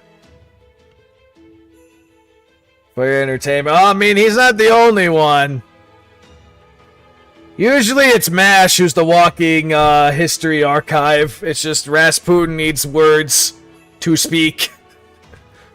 Because he's heavily featured in this one. No matter. Quetzalcoatl would always have been delighted to see the human race living well now. And to see their lands boast a flourishing civilization. At any rate, the correct answer is the ritual of human sacrifice. Some legends have proposed that, of the Aztec pantheon, Kuki was the only god who opposed human sacrifices. Tez, on the other hand, was all for it. You can learn a great deal about the gods' natures from this conflict alone. Tez believes strongly in upholding the land's teachings and protecting the Mesoamerican people. Meanwhile, Kuki believed people's lives could and should be better and wanted to get rid of what he saw as old-fashioned, obsolete beliefs. When the Spaniards first arrived in Central America in the 16th century, they were astonished at the Aztec Empire's prosperity and their glittering city of Tenochtitlan. One can imagine them saying something like, "This must be the greatest water-top city in the entire world." And yet, not only they continue the barbaric practice of human sacrifice, but it remains a core part of their religion. The Spaniards quickly found similarities between Kuki and the Christian saints, so they decreed him the good god. And almost by default, Tez, his rival, and opposite in many ways, was labeled evil. In spite of this, Mochen Uma II, the king of Tenochtitlan at the time, not only let Herman Cortez, the leader of the Spaniards, an eventual conqueror of the Aztecs, into a city. You may recall he did so with open arms. So why did he invite Cortez into his city? Some say it's because he believed Cortez was Kuki, whose second coming was prophesied after his banishing. But that doesn't quite make sense. Tenochtitlan worshipped the rain god Tolak and the tribal god Hutzal at the time. Just gonna go with that. So why would the king be so willingly to welcome Kuki, whose legends state he opposed the very ritual sacrifices city's gods encouraged? Now that you mention it, it doesn't make sense. People say Cortez tricked Mozama II. Thinking about it, though, it just seems as possible that Mochenzuma II was actually using Cortez himself. Exactly. The historical record tells us Mochen II was relatively weak compared to the other well-known rulers. But he was also wise, open-minded, and above all, had the vision to imagine a better future for the Aztec Empire, sharing similar values to Kuki. It may be that he believed the Aztec Empire's neighboring tribes would eventually destroy them, and so brought in an outside power in the form of the Spaniards. For that to happen, he knew he would have to destroy the foundation of human sacrifice upon which their culture was built. When Cortez showed up and said he was the second coming of Kuki, Mochenzuma II saw him as a tool to be used. So he invited the conquistador into his city, knowing he was poisonous. But when he found himself on the losing side of the game, the two of them were playing. Cortez was a foreigner. He knew absolutely nothing of Mesoamerica's cultures. So my guess is that Mochenzuma II thought it would be easy to make use of him. But before he and Mochizuma met, Cortez met a woman who had proved to be his very own good luck charm. A local woman called Malintizin. Okay. Nowadays nickname La Maliche. Maliche? What the okay. Spaniards language? Anyway. The daughter of a noblewoman. La Machine was an intelligent woman who had been sold to a rival tribe as a slave. She was then taken by the Spaniards as the spoils of war after they defeated La Machine's new tribe. Her noble background and education meant she had no trouble learning their language. She taught Cortez about the Aztec Empire's language and culture, and investigated its weakness for him. Consequently, it is believed Mochenzuma II was the one who wound up deceived, and the Aztec Empire fell to the Spanish one. It is said that the Spaniards' victory was a miracle, since they only had 600 cavalry to the Aztecs' 200,000 soldiers. But the truth is, La Machine was the true cause of the Aztec Empire's downfall. Her and a coalition of the rival tribes the Aztecs had been subjugating for years. Though, of course, once the Aztec Empire was gone, the Spaniards would go on to eradicate those other tribes as well. I see. And so the Emperor who thought to stop the ritual of human sacrifice is the man who invited the Aztec Empire's downfall. The end result is that their culture ground to a complete stop. Thus, paradoxically, it would have been better for the ritual to continue. Is that your argument? Yes. Though only if we set aside questions of ethics and human rights. To which there were barely any in that fucking side of the world.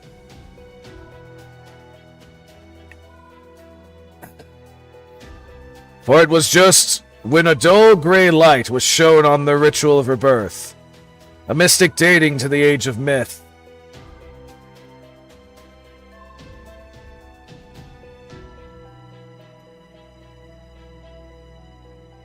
In history, the god did an unjust mistake that cursed them by sleeping with their sister, Tez. Wonder if that's going to come into play if it hasn't already.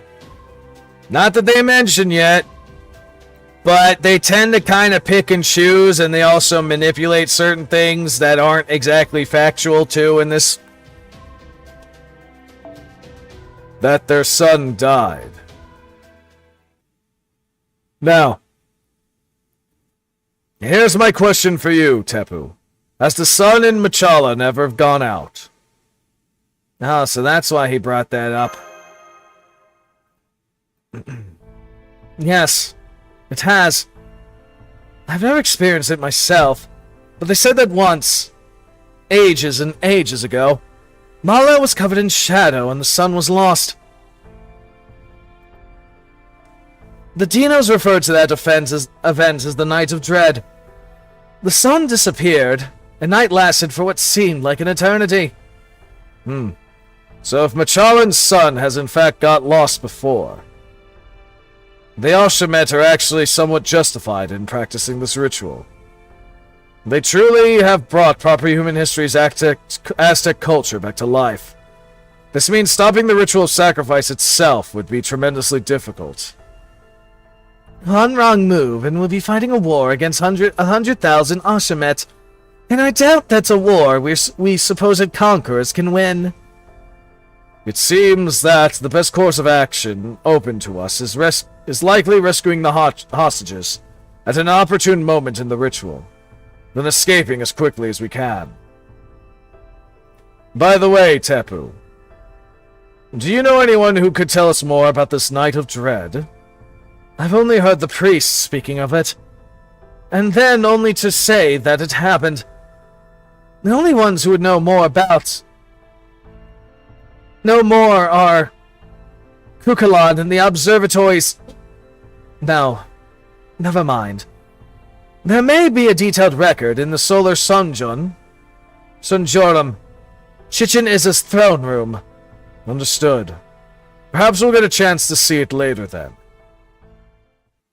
At any rate, thank you all for your patience. Let's return to the matter at hand. Tomorrow, the captured Chaldeans will be used as human sacrifices. The only way we can stop this is by rescuing them before the ritual begins. However, I'm afraid I have some very unfortunate news to share in that regard. The prisoners are being kept underground, beneath Tolak's temple.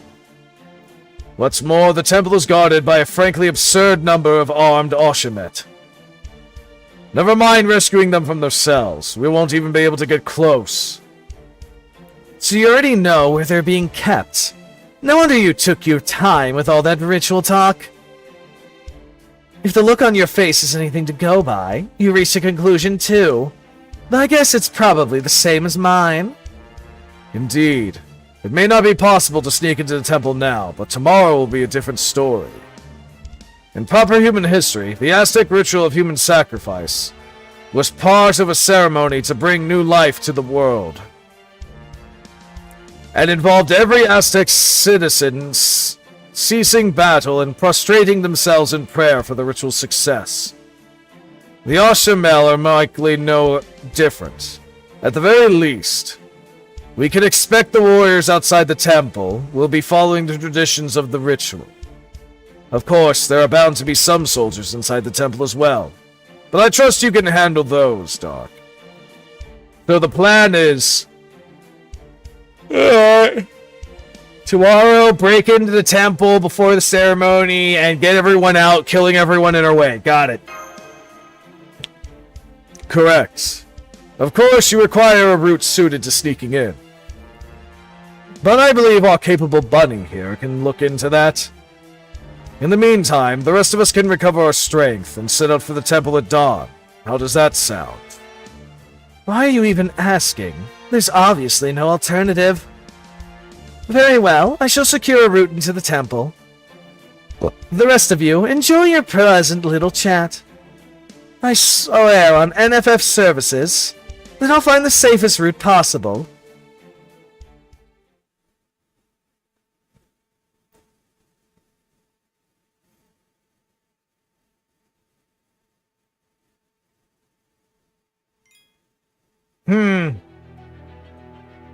Interesting through a number of aspects.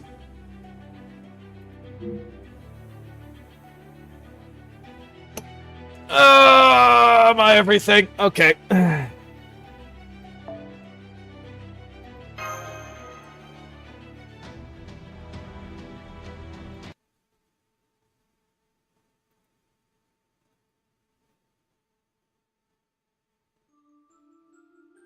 You're alive?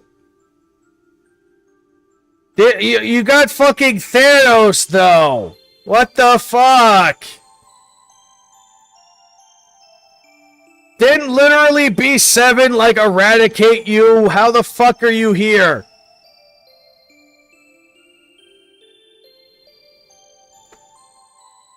Alright, whatever. The torches are lit all along the main street. It'll soon be a year since the ritual began. I suppose this will be the last time I see the waterway that runs down the city center. Or the moon's silvery blue path. I don't know, maybe... Oh, hello! Oh, you're in the modern outfit. Okay. I can't believe you're out on your own on a sunless night. You should know better than that. It's Kala. Or have you forgotten that you're a king now? Talak. No, I promise you I haven't forgotten. This is Mexico City Sanctuary. A holy area only the king, the gods, and the sacrifices may enter. No miscreant would dare come here. I'll be fine on my own. More importantly, why you dress like a human from proper human history? I'm impressed you know what that looks like. Don't worry about it. I'm just matching my brother. He told me that if I'm going to protect Mexico City, I'll need to make a visible effort to be part of its culture.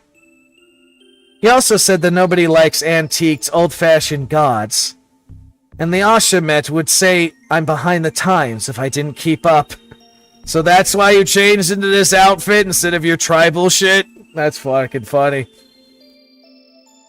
With all due respect to Tez, I have no issue with your usual manner of dress, Tolak. If anything, it suits Machallan well. It perfectly embodies both the blessings of rain and the deaths caused by flooding. That's true. This is a lost belt, Machallan. It's very different from the overly soft Machallan of proper human history. Here, only fighters can survive. Do you know what Aztec mythology considers paradise? It's Kalin. A world where Machallan is populated by non-warriors. A world where only people who go to the afterlife are those who died from natural causes instead of in battle. It doesn't matter whether they've been good or evil. It couldn't be more different from this Machallan, at least for the Ashamet. The Ashamet are all brave warriors, yes. Dying in battle is the greatest offering they can make to Tez. This is where proper human history's Aztecs went wrong. Not just with the ritual of rebirth. They ritually sacrifice people every day as offerings to the gods, or as payment for their gift of rain. Each and every day, they sickened their beautiful city with blood by carving out civilians' hearts. Not a day went by when the streets did not run red with blood, staining the moon's path. Such idiocy. How did they imagine they could change the world with the blood of ignorant slaves? We're nothing like that. We would never spill such useless blood. We only take organs with real power. Power enough to resurrect a god. And soon, we will have enough sacrifices to accomplish our goal. The Chaldean mage and the expertly made artificial human both have hearts rarer than any Dinos. They will be the perfect final sacrifice to resurrect the true Tez. The Dinos' hearts we've collected, have been sent to Machallan's lowest sanctum via the moon's path. Did my brother tell you about the lowest sanctum? He did. He said there's a weapon sleeping there that will destroy proper human history once and for all. ORT? Question mark? 1 year ago, Tez came up to the 5th sanctum from the bottom one and blessed us with weapons. so we could return with him to the bottom sanctum in a year's time, and use the weapon there to destroy proper human history. That is his will, and we will gladly obey. We will, here in Mexico City, eradicate the Dinos, seize power all over Michalan, replace the absurd proper human history, and become the next dominant species of this world. Yes, that's more or less correct. Very well, then. Resolute, it's Colin. You have grown much over the past year, and have proven yourself to be the human Tez. Make sure that the ritual tomorrow is a success. Remember, if you fail, your own life is forfeit. Yes, Tolek. I will not let you down. I will destroy proper human history's world. If the remaining Chaldeans have any backbone, they'll probably come and try to stop it. The mage will also make a good sacrifice. So I will cut off both their heads at the altar, and offer their still beating hearts to you and Tez. Did you forget that they beat you once before? Have you grown arrogant because death holds no sway over you? That's how he just survived being Theranos? He's fucking immortal or something?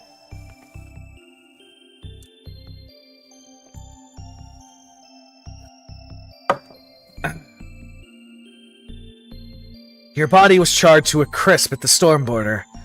I pulled you from the river myself. So remember your debt to me, and be honest. Do you consider proper human history a worthy foe or not? I look down on them, but I do take the threat they pose seriously. They're immature fools who lose all sense when they see one of their companions die. As a warrior, I'm neither able to understand their feelings, nor do I wish to. Even if they intend to kill us, they are woefully unprepared for the possibility of their allies dying. I never hated anyone so much in all my life. These proper human history humans are absolutely revolting. I was raised by Tez. I see the foundations of their civilization repugnant to me. I see. So he refuses to understand them, yet still can't let go of his hatred for them. Tolek? I was just thinking out loud, but if you heard me, then think carefully about what I meant.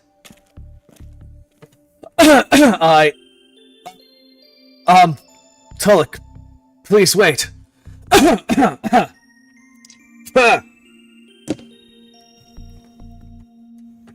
What is it? Is your, forehead okay? I mean, where Tez shot you. If it still hurts, I have some medicine. I can have some medicine brought to you right away. That will not be necessary. I told you, I'm tough. Such thoughtfulness is a mark against you as Tez. Don't worry, I won't tell my brother. Blah, blah, blah, blah, blah, blah. You have a crush on her, don't you? I don't blame you, though. She is cute.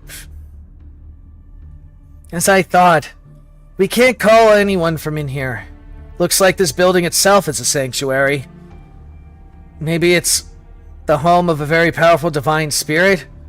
No, that alone would not explain jamming of this nature. This is almost like an entirely different world. Like living inside a living the inside of a living creature. Or the inside of a spaceship which cuts off all radio waves. Kodak, are you listening? How long do you intend to sit around sulking? You do realize you're going to be sacrificed tomorrow, right? Do you not care about getting out of here? Oh, look, he actually got stripped down. Kodak got a new outfit.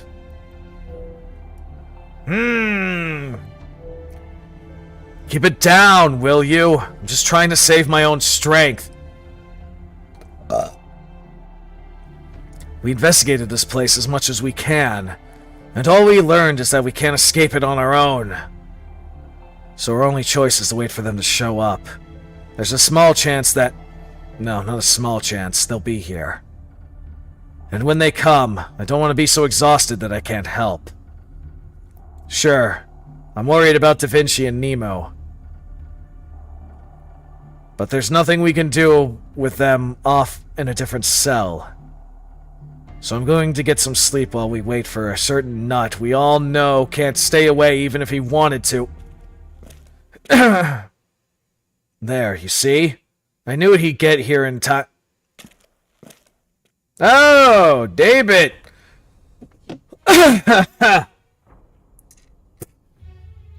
Sorry. I doubt I'm the nut you hope for. David? No, I shouldn't be surprised. This is your lost belt. It even sounds like you're the one who sent the Oshamet after us right when the border crashed. You're so raw. That's what happens when you have all these different artists doing shit. Not to mention how, in the last meeting, you and Barely were both talking about how your lost belts give you plenty of opportunities for methodical killing. I sure as hell didn't expect your handguns. I sure as hell didn't expect you'd hand guns out to the locals and make them into an army, though. It was my servant's decision to go pay your ship a visit. I had nothing to do with it. I've been away attending to a different matter. I only just got back to Mexico City. Still, if I had been here, I'd have done the same thing. Except I'd have finished you all off on the spot. So you are David Simvoid. Nice to meet you. I'm Scion Sokyrus, one of the Chaldeans' allies. Sorry. I should have introduced myself. Just call me David. You must be the intermediary between Chaldea and the Wandering Sea, and the engineer of the anti-foreign god weapon. I'll make a note of your name and face. You're probably one of the first we should kill. I'm not as talented as Woodim, but at least in terms of memory, I can hold my own against anyone else. Ha! If we're ever in the same room again, you'll be the first one I kill. I promise. Oh, okay. Kodak, correct me if I'm wrong, but he just announced his intent to kill me, did he not? What do you think he was doing, proposing? More importantly, if you're talking about meeting again, I guess you're not going to kill us now. Why not? You're the last Cryptor. And unlike Kichtari, you're not openly rebelling against the foreign god. There's no reason for you to keep Chaldea alive, or me for that matter, now that I've sided with them. I didn't take you prisoner. Tez did. He has his own ideas and goals. Messing with them when I'm late to the party just feels wrong. Guess you could say he beat me to the punch. He's not the type to announce when he's heading out. And when he does come back, he'll say things like, "Hey, I spent your life savings, hope you don't mind," as if it was no big deal. Oh, he's one of those people?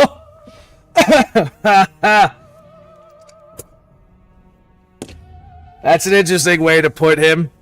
Tez is that person who goes out and blows all your fucking money without telling you until he comes back after blowing all your fucking money. He's like that guy who keeps asking you for $5 and never pays you back ever. Okay. That sounds more like an abusive relationship than anything. So you two don't get along for shit, huh? So you're not killing us because you're afraid of your own servant, that about right?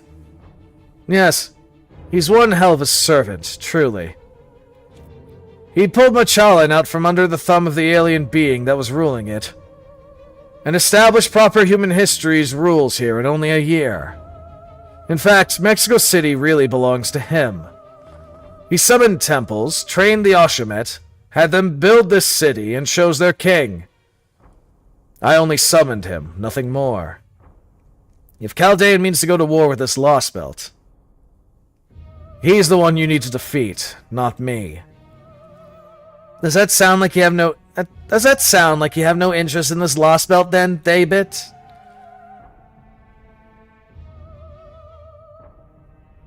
It won't come without a catch, right? Then you do not mind? Then you do not mind if Chaldeans should succeed at exercising it? Today, it'd be a problem. 10 days from now, I'd be fine with it. Huh. Interesting. And conversely, does that mean if Chaldea cut down the tree of emptiness within 10 days, your plan will be ruined? If you could, yes. Very familiar with that type of person. Personally, I don't care either way. But since Woodim saw his plans through all the way to the end, I mean to do the same with my order. What are you talking about? Kishtari sure as hell didn't see his plans through. Did you forget that barely turning traitor and killing him right at the end there?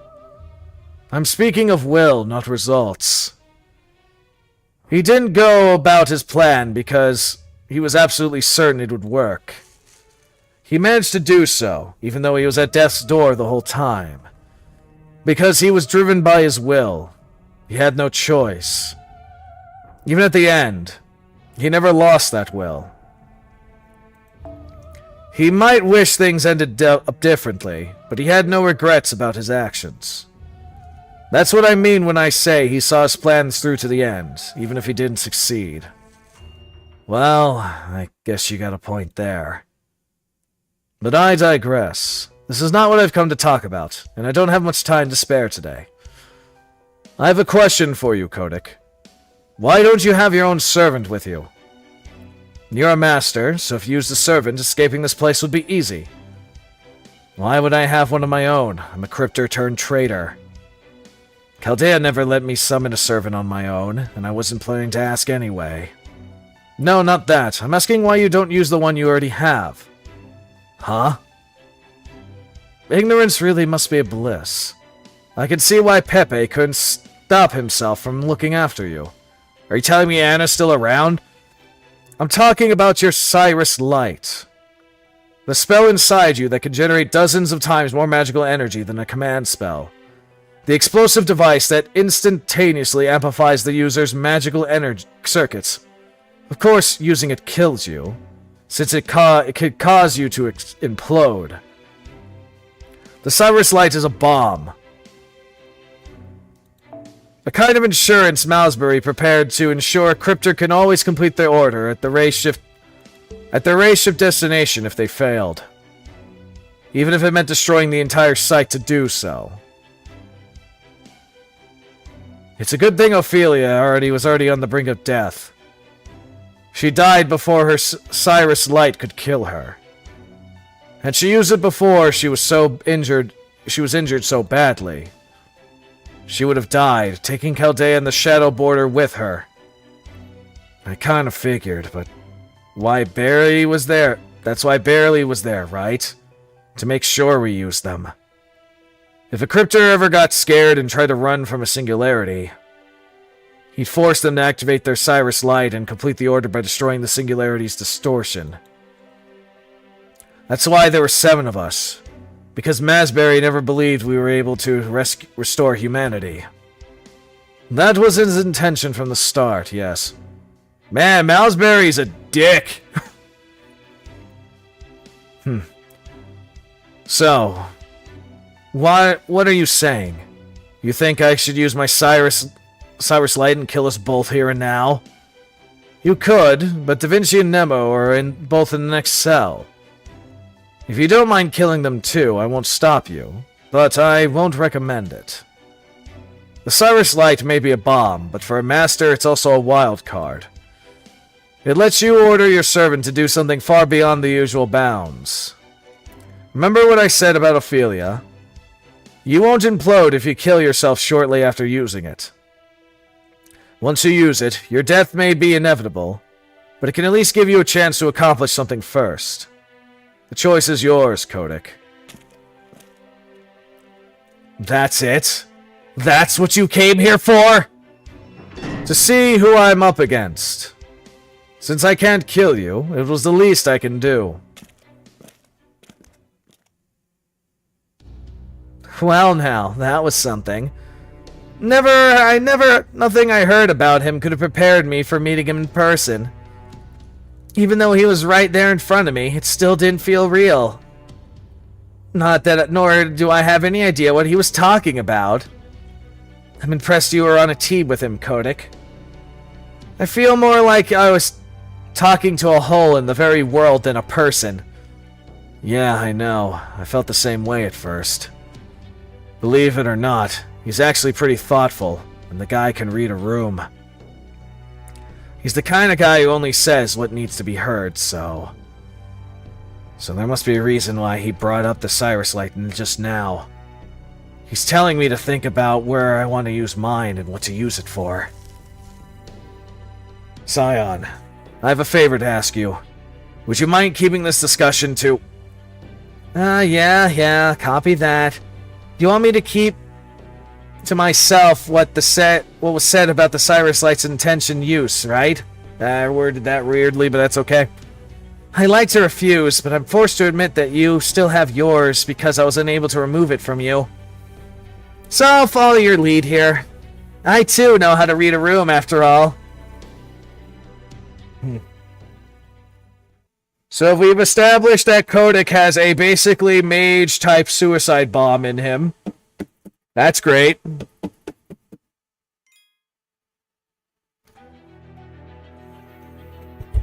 Unknown, huh?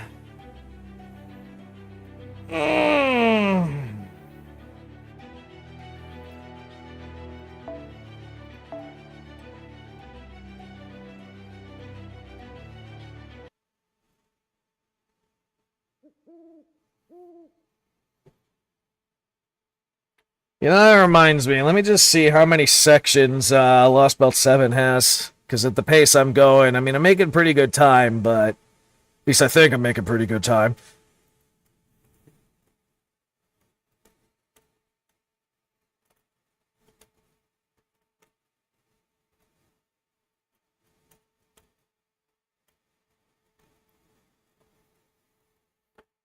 Let's see if I can find that out quick.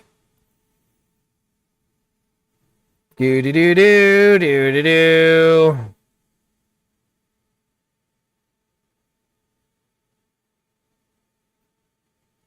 Part 1 is estimated to be 4 hours and 6... Jesus Christ. 10 hours, they say? Really, huh? That's probably if I'm not reading it like I'm doing right now.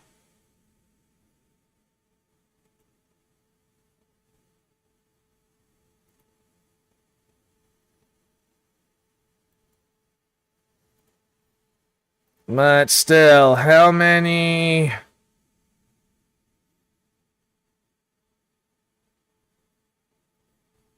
How many...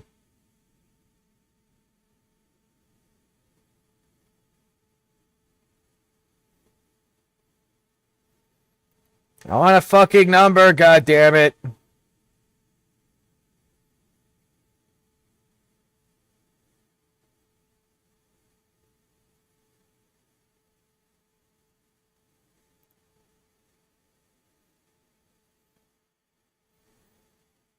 Give me a number. I need to know the number so I have an idea of how I'm doing pacing-wise.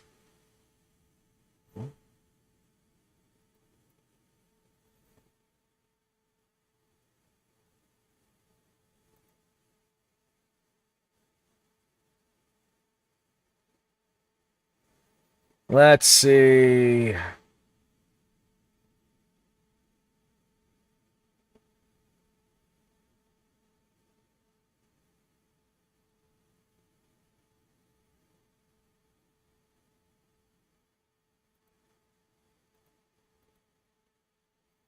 God damn it. Alright, here we go.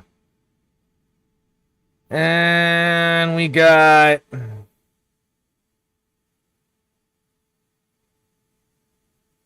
Am I in the right one? Yeah, I'm in the right one. Okay.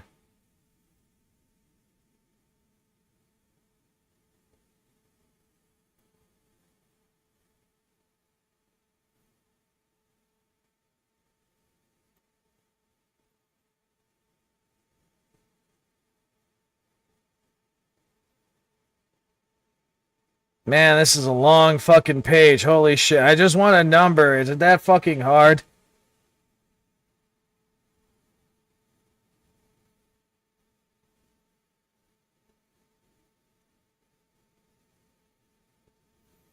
So, 21? No, no more than that.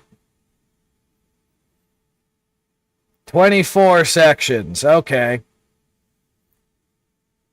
So, we're almost halfway there.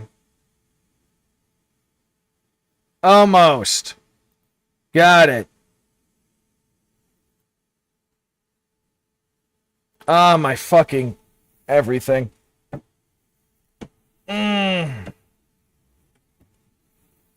Alright, as I adjust my ass in my seat again.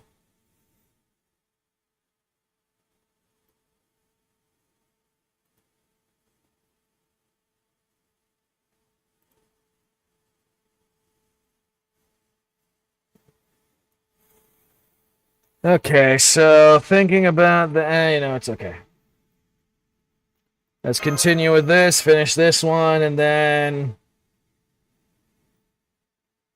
I'll take a look at what section 10 looks like, I guess, how long it is, and then I'll probably take a break for an hour or two. Lots of I don't know what I'm doing, thinking, contemplating my life. This is not a bug. This is not a bug. She's really just speaking super loud. Also, I think this is her returning the favor for that one night. Having trouble sleeping, Dark. I love how they're just like, this is not a bug. She's really just speaking loud. Are you that worried about tomorrow's rescue operation? She'll wake everyone. Of course not. Don't be ridiculous. Hey, it's okay. When you're worried about your friends, your brainwaves form this beautiful spiral pattern. I'll praise you for that. So anxiety is a beautiful brainwave pattern. Holy shit. Why are they making the enemy alien monster cute? Because she's Olga Marie! But I can also tell you're not going to get any rest like this. And that I cannot allow. What was the expression here? Good things come to those who sleep? But no. A well-slept child is a well-kept child? Whatever. Point is, you need to sleep before a big day, right?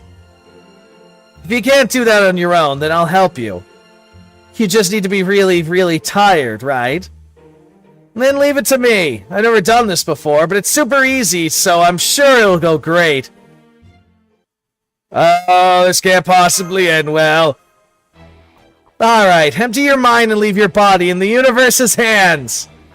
Channel open. Program name, Planet President of Earth. Now get ready for the hell inside my mind. Oh god. Oh god. You know, I'm taking a picture of that just fucking cause. Get ready for the hell inside my mind. Oh no! She's letting me into her inner thoughts.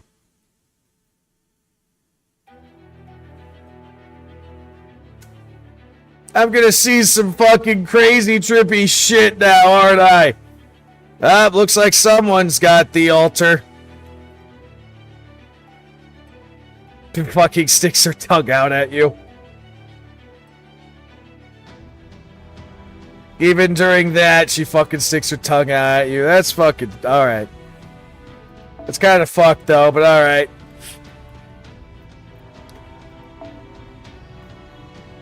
I don't know what I'm fighting. But okay.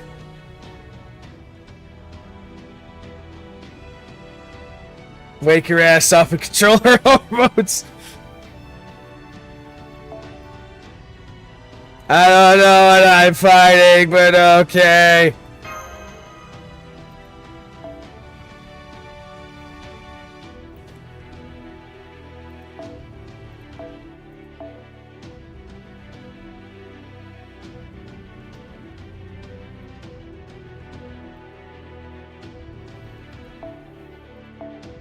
I'm bringing out Herc.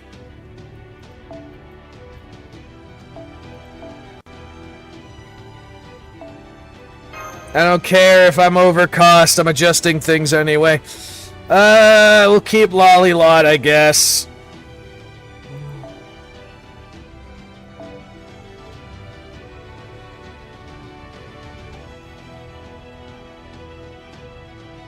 And I think I'll bring the Dick Wizard.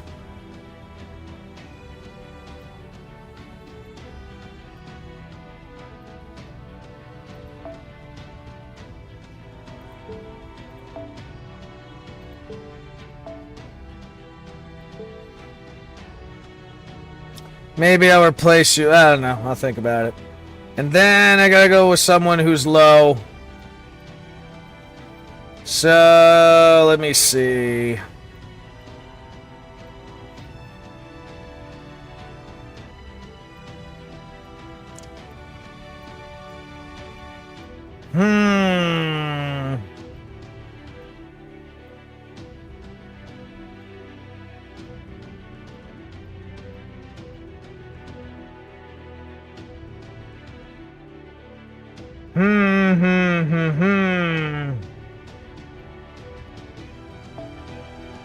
No, that's not enough. It's not nearly enough. I might have to use MASH.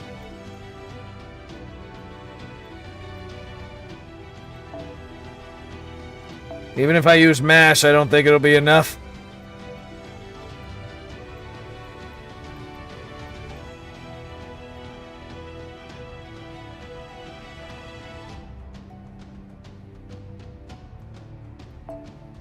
Yeah, that's what I thought. Alright. So I'm gonna have to replace one of you two then. Also, dress locked. Hey, you know what? We'll bring out Kid Gil. And then, let me see.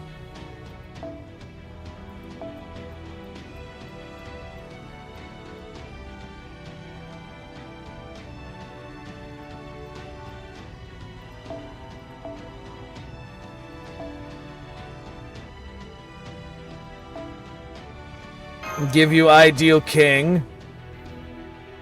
Now, do I want to keep Bunny Girl Scotch or do I want to get... You know what, Lollylot, you can stay. And that means I need to change you into probably a 7.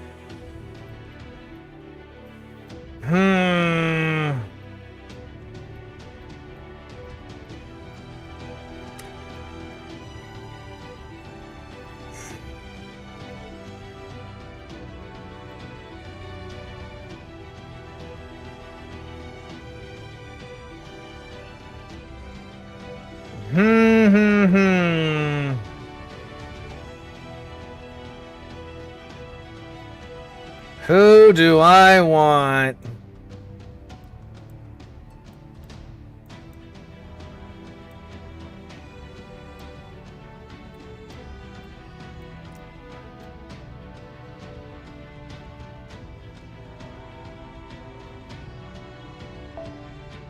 Why not? The Witch. Alright, let's see what type of fucking cosmic horrors are in the minds of this bitch. What sort of cosmic horrors am I getting myself into?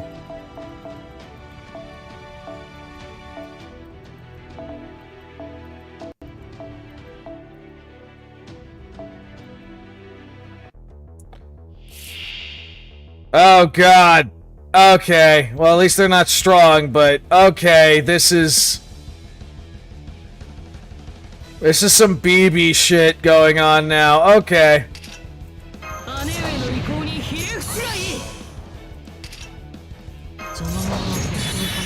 Alright. I'm gonna do this as a joke. Go, Nobukatsu. To use the power of Nobu to attack.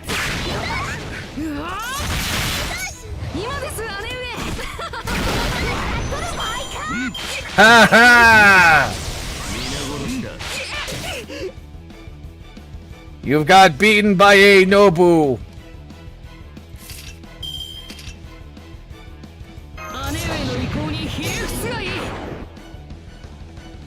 Even though it's all fucking alright. ご要望とあらば Why not? Dick Wizard, do the thing. 切り込むどうだこれじゃ同感さ It's like, at least they're not strong, but this is like weird. Why are these people in your mind?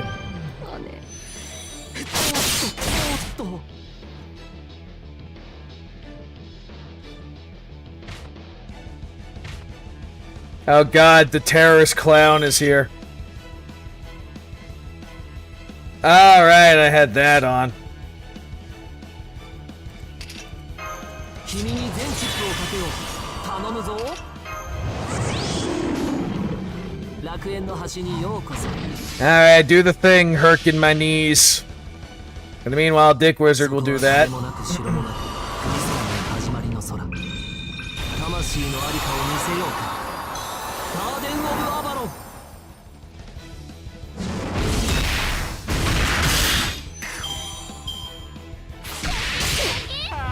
それまでよ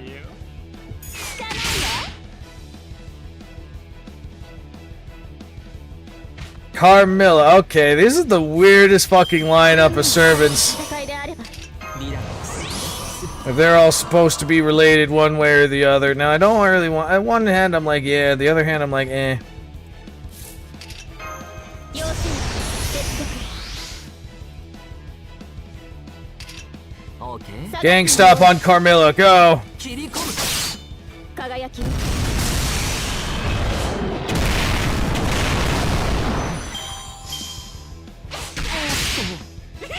っと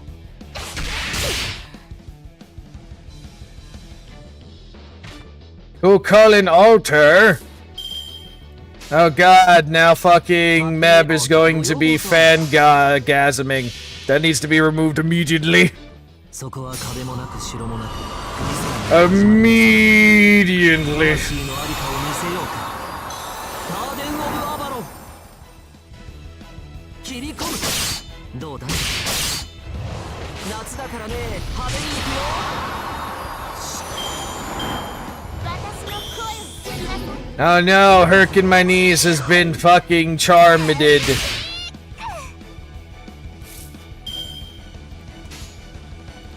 圧倒します下がっているよ Fuck it. Go ahead, Arturias. 足を狙いますこちらですいいです私らの I almost went fuck your type disadvantage there. それまでよ Hmm. You wanna be like that? Okay, we can be like that. 対終末対粛清防御 Yes, I know this might be a waste at this time, but fuck it. 違法の国時の終わり慣れた剣は彼の手に霊言なる勝利を刻めラウンドオブアーバロン Just for the attack Bosto. Alright, now what the fuck is the last thing?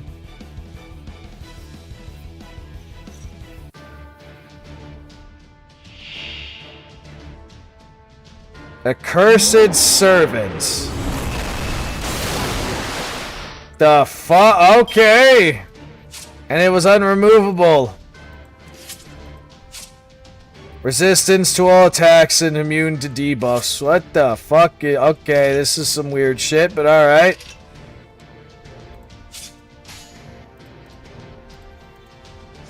Everyone's stunned, I know, you can't do a thing.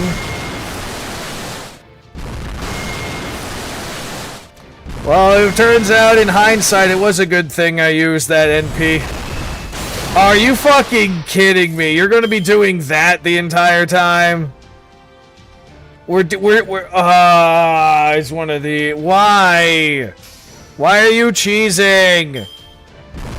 Fucking bitch.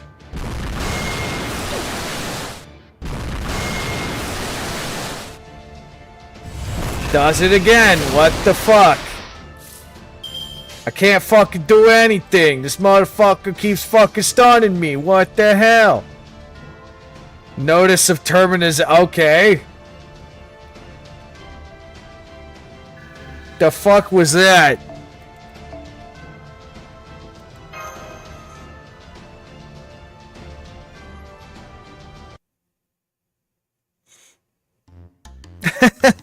Well, what do you think of my special simulation? Worst game ever. That can't be right. I spent a whole day trying to get the balance right. Okay then, tell me exactly what part was bad. Be specific! It was just you and me flirting. It was the worst movie I've ever seen. Just you and me flirting. It was the worse than the worst movie I've ever seen. It was just you and me flirting.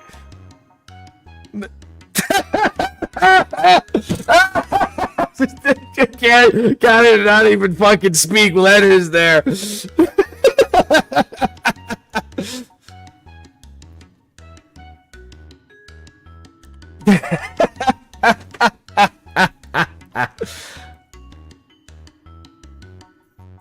That can't be right. Well, I don't know how that translated to that bullshit shit, but apparently in her mind, constantly flirting with each other. We're constantly flirting with each other. I know I said it for combat. I made virtual enemies and everything!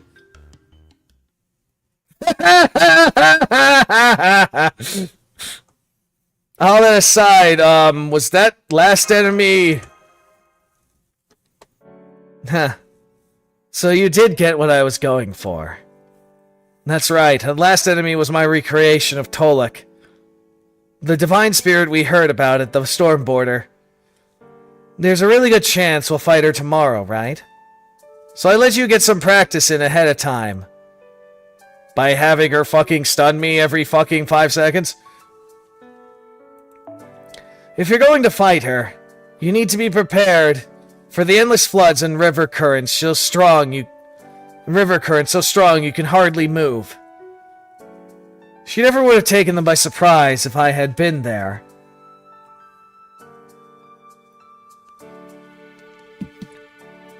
But there's still no telling when battle might break out. But now that you fought her once, you should be able to form a plan, right? Especially since you never lost a rematch. You could choose servants who always float, or servants who are strong, who can handle strong currents with no trouble at all. Either way, I'm sure you can find a way to win. I'm counting on you, Dark. Thank you, Director.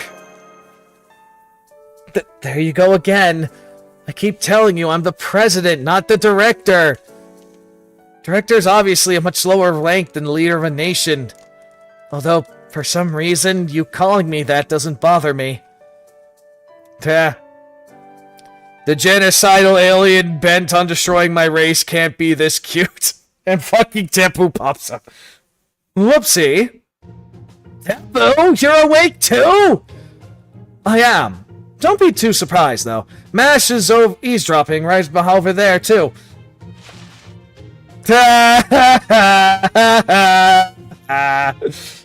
Fucking Mash is spying on me, too. So none of you can sleep? Fine, then. I'll just send you all to my simulation. Don't expect to get any sleep tonight! Then what's the point of all this? No more impossible games! That's fucking funny. Freaking cock blockers. Well, Mash is secret. I'm pretty sure Mash is secretly a yandere, but she doesn't realize it, given the way she acts when you're, like, have other people that are actually flirting with you, and she recognizes it, yet for whatever reason, she never admits that she's in love with you. And I'm like, this is why I hate being scripted as a beta male, bitch. ORT's oh, fuck. I mean, I guess that was the thing they were gonna summon, but still, oh, fuck. ORT, huh? Damn. That's gonna be fun. Oh, yeah, I got a bunch of silver medals. It's him! It is evil!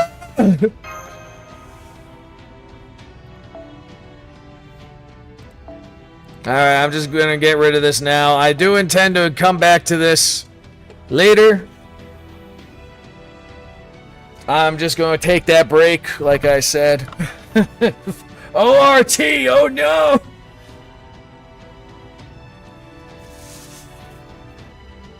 Oh yeah, you missed the explanation of what ORT is.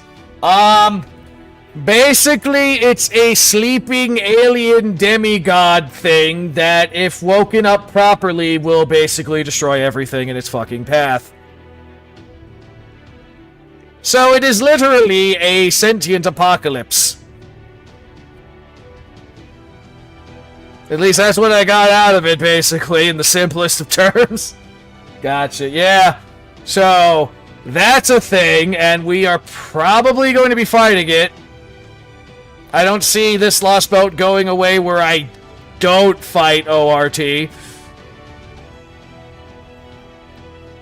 But, all I know is we're almost halfway there, and I got 28 days left before all my free revives get fucking revoked. Which is bullshit. I wish we didn't have a time limit on these things. Now, granted, the time limit was a lot longer than the last times they gave us this, but still, it's kind of bullshit. Especially when some of these Lost Belts are like, yeah, you need, like, a lot of fucking revives. Alright, so I'm gonna break for, give or take, an hour to 2 hours. And we will at least do one more section, and then I'll call it for that for progress for the day.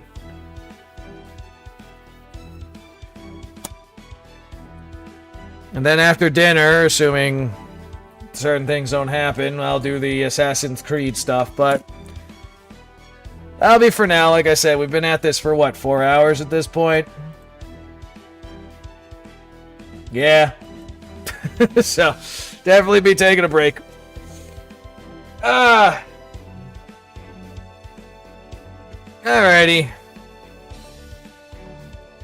Nice crack in my back there. Alright, everyone. Thanks for coming by, at least saying hello. I appreciate it. And, like I said, we'll do this more later. So, have a good morning, evening, afternoon, whatever goddamn time zone you guys are in. And we'll see you all again next time, whenever the hell I stream. So bye-bye, have a wonderful time, we'll see you later.